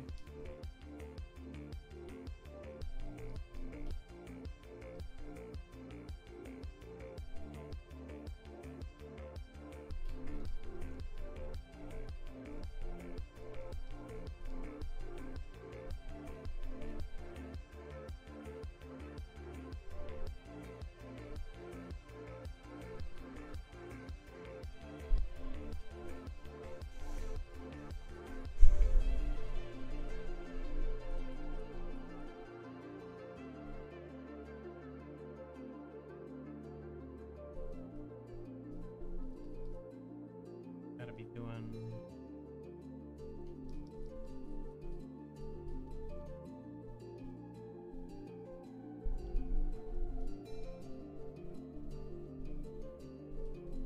little bit of tears in her shirt, I think.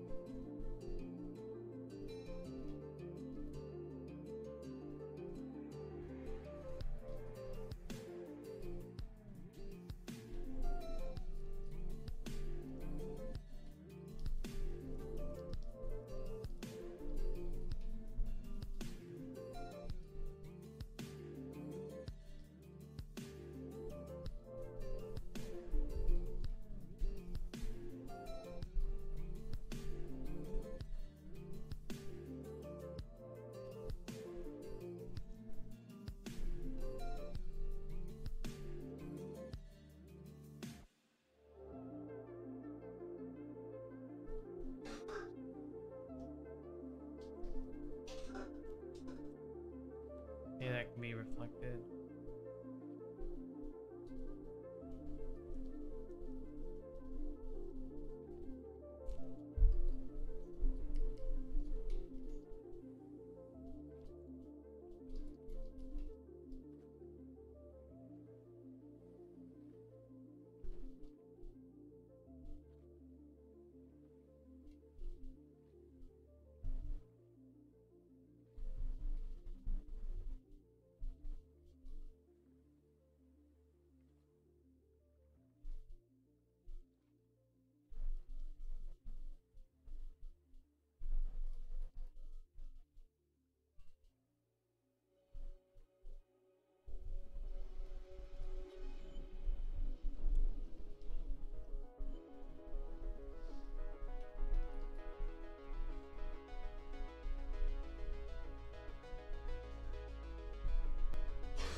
Oh yeah, she has big milkies. The biggest, the biggest. She's just sitting. What's wrong with her life? Wow, yeah, she is squatting. That is the case.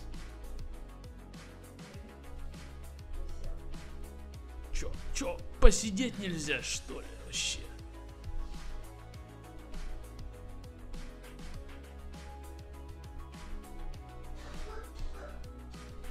She said that my painting is that of classical Slav behavior of squatting. Slavs, why do they squat? A critique of pure squatting. Let's go with that.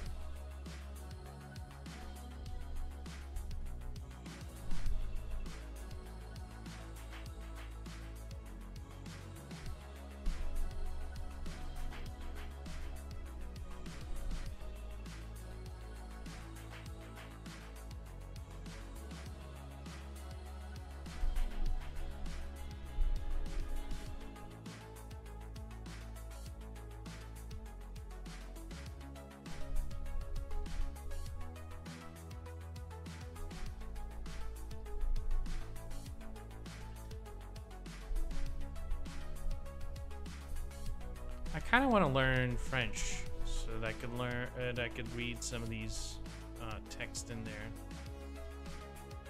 Original translations, I feel like that would be kind of cool. Because a lot of stuff gets lost in translation.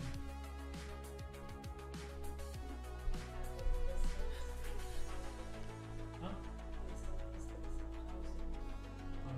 Okay.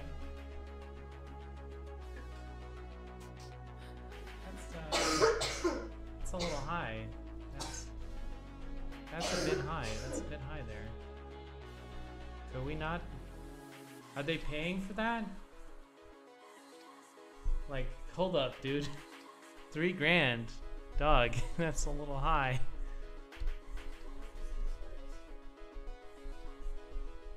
We might want to start looking for housing options. Otherwise, we're gonna, end up, doing temporary housing.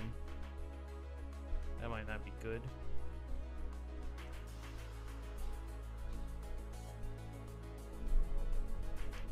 I mean, it's a viable strategy, but yeah. I think I prefer.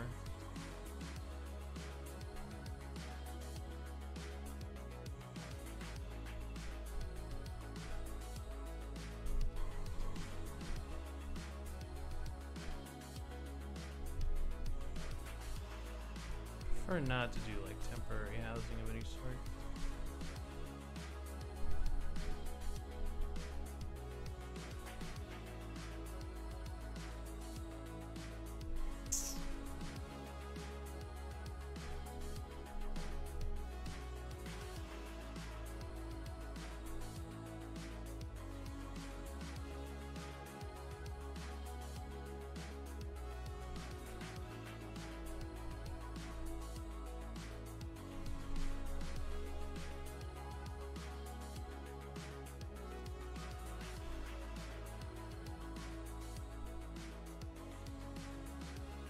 That actually might be my hand, right there.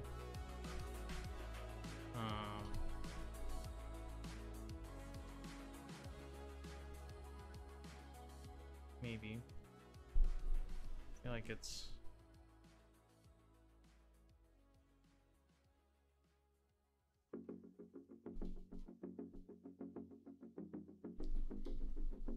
Maybe this is what I'll go with.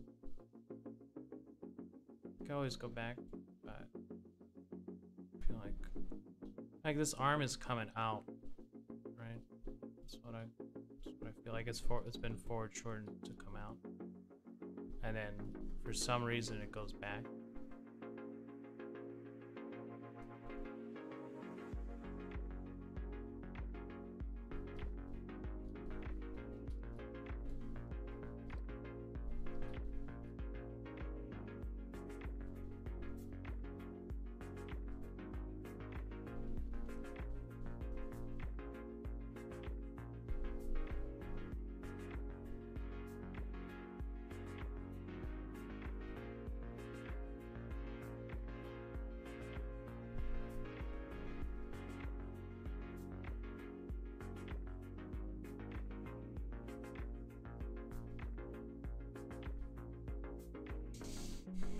One thing is I'll have to move the FAMAS.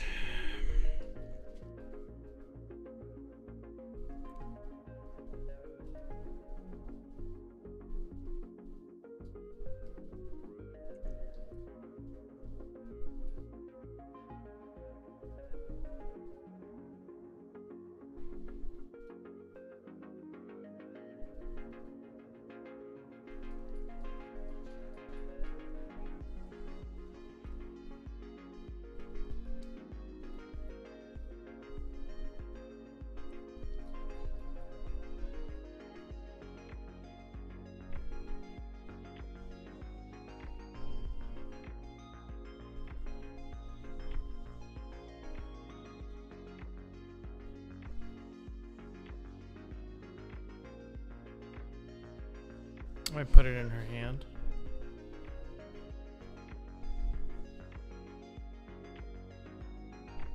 That would explain why she's grabbing for balance.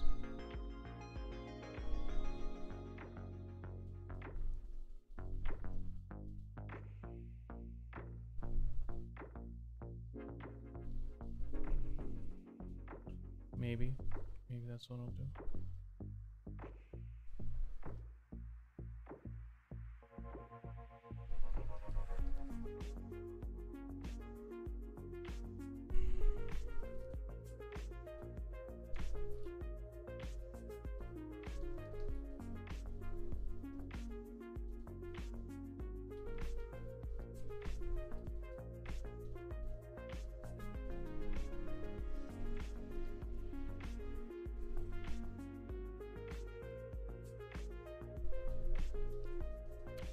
Another option is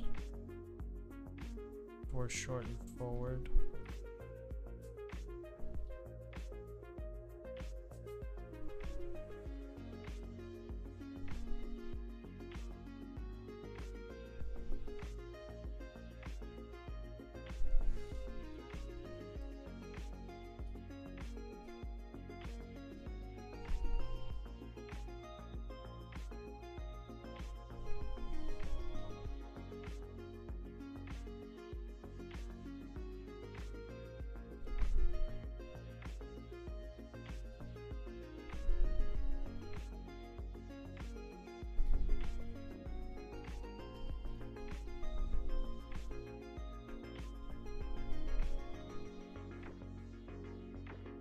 This one might take more skill than I have.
Not sure.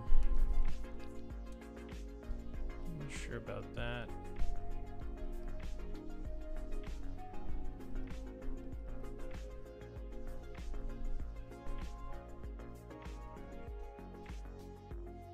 That's a possible solution. It just looks like she's dancing now.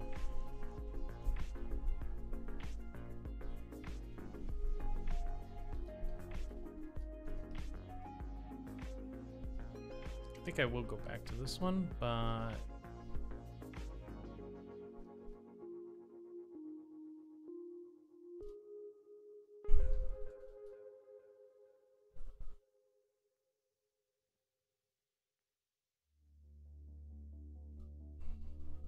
do want to push this gun back then.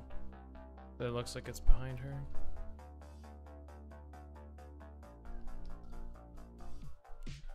And maybe push this a little forward. And definitely think more about this hand and arm.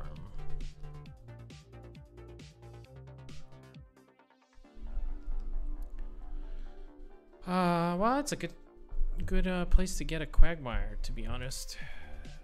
It's just like, what?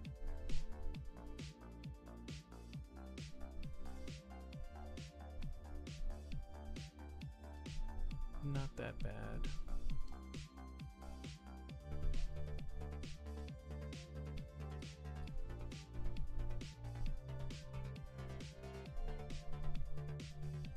Yeah, comparatively, I could have gotten it somewhere else, and it could have been much worse.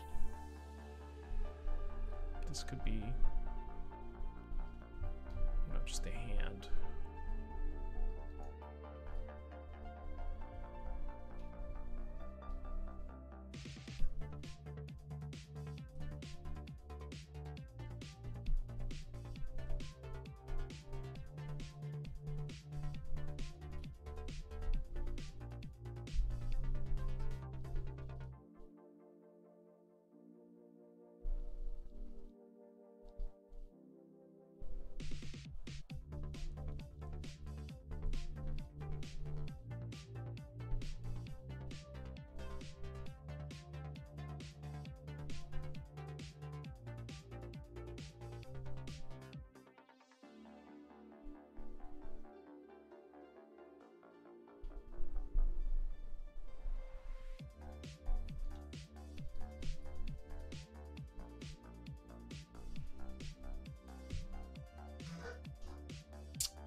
The 3D shapes for this arm are difficult.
I think it'll be something like this.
Yeah, I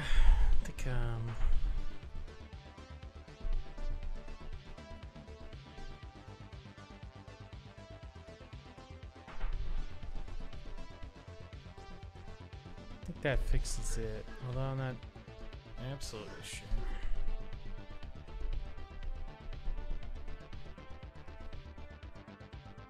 Might just fix it just enough.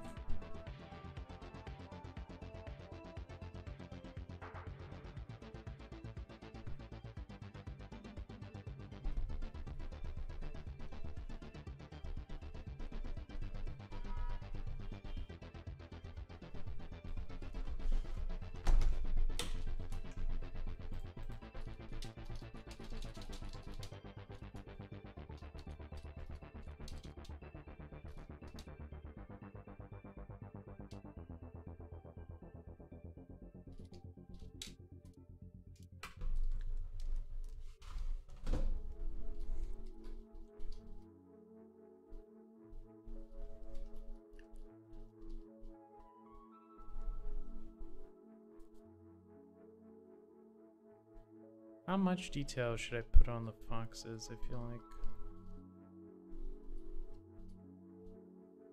like you don't need that much.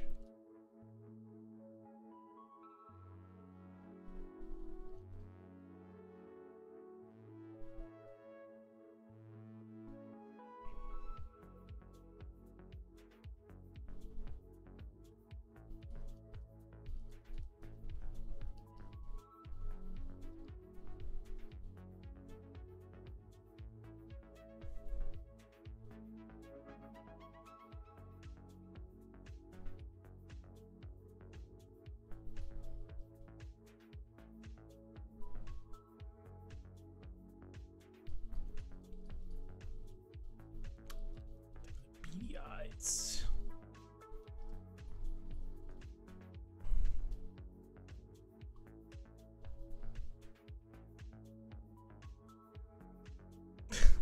Verminati. This is the Black Fox Society. It's kind of like the Verminati.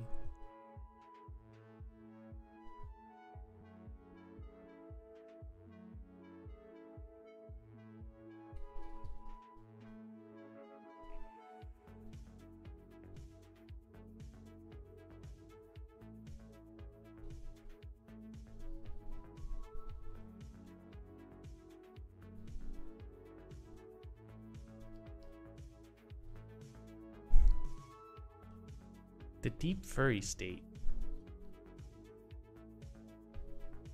God.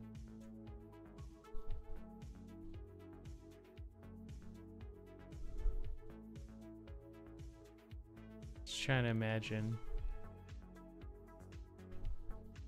There's a hidden cabal running the world. And they were actually just furries. That would be pretty hilarious.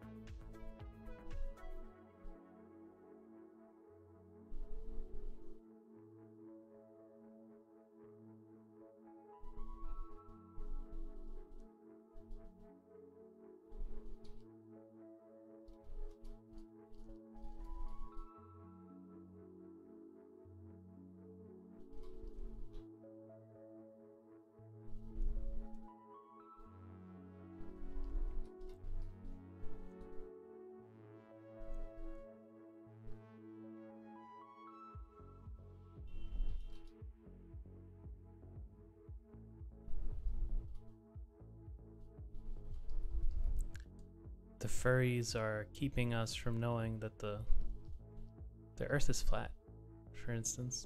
Did you know this? It's true.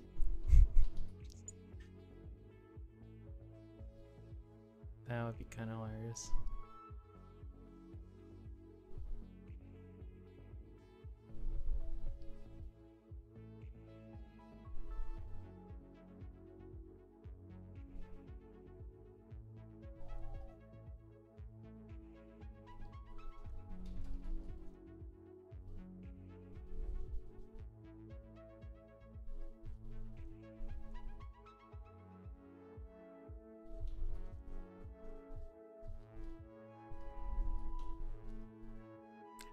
right, the tails. I forgot about the tails.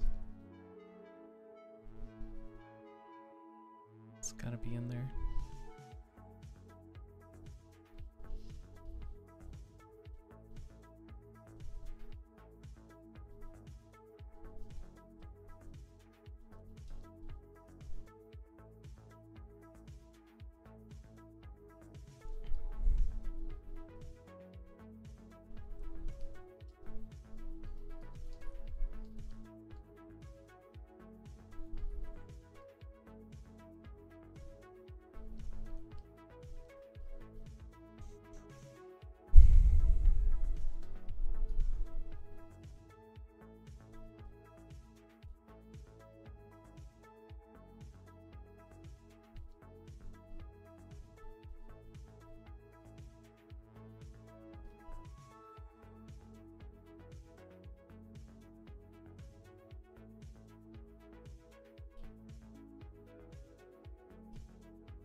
Yeah, I'm having a lot of fun painting this. Just a weird work that I don't think I could have come up with by myself. So, yeah, pretty happy that I'm in the, what's it called? But I feel like I'm, might be getting a little sick here. So, might cut the stream early and maybe finish my cookings.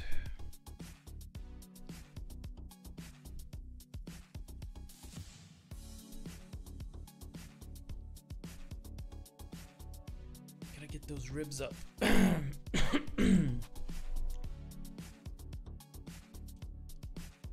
Ribs for days.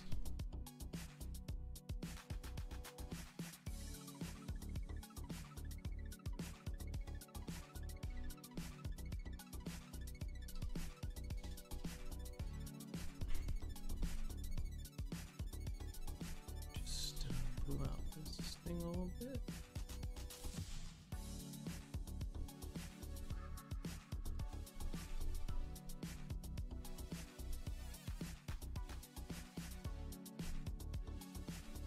Maybe give it a little scoop.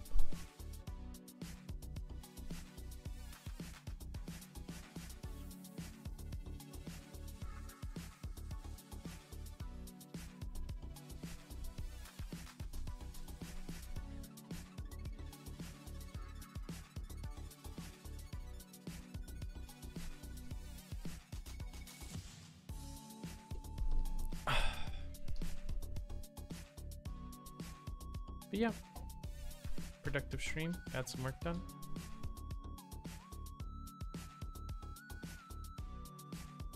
Mostly rendering, but you know, small things, small details. Yeah, it's getting there. It's getting there. Yeah, gotta take a break, chill out maybe a bit, and yeah, eat some good food and relax. But yeah, thank you guys for coming by. Appreciate you, and I'll see you all tomorrow. Hopefully, see ya.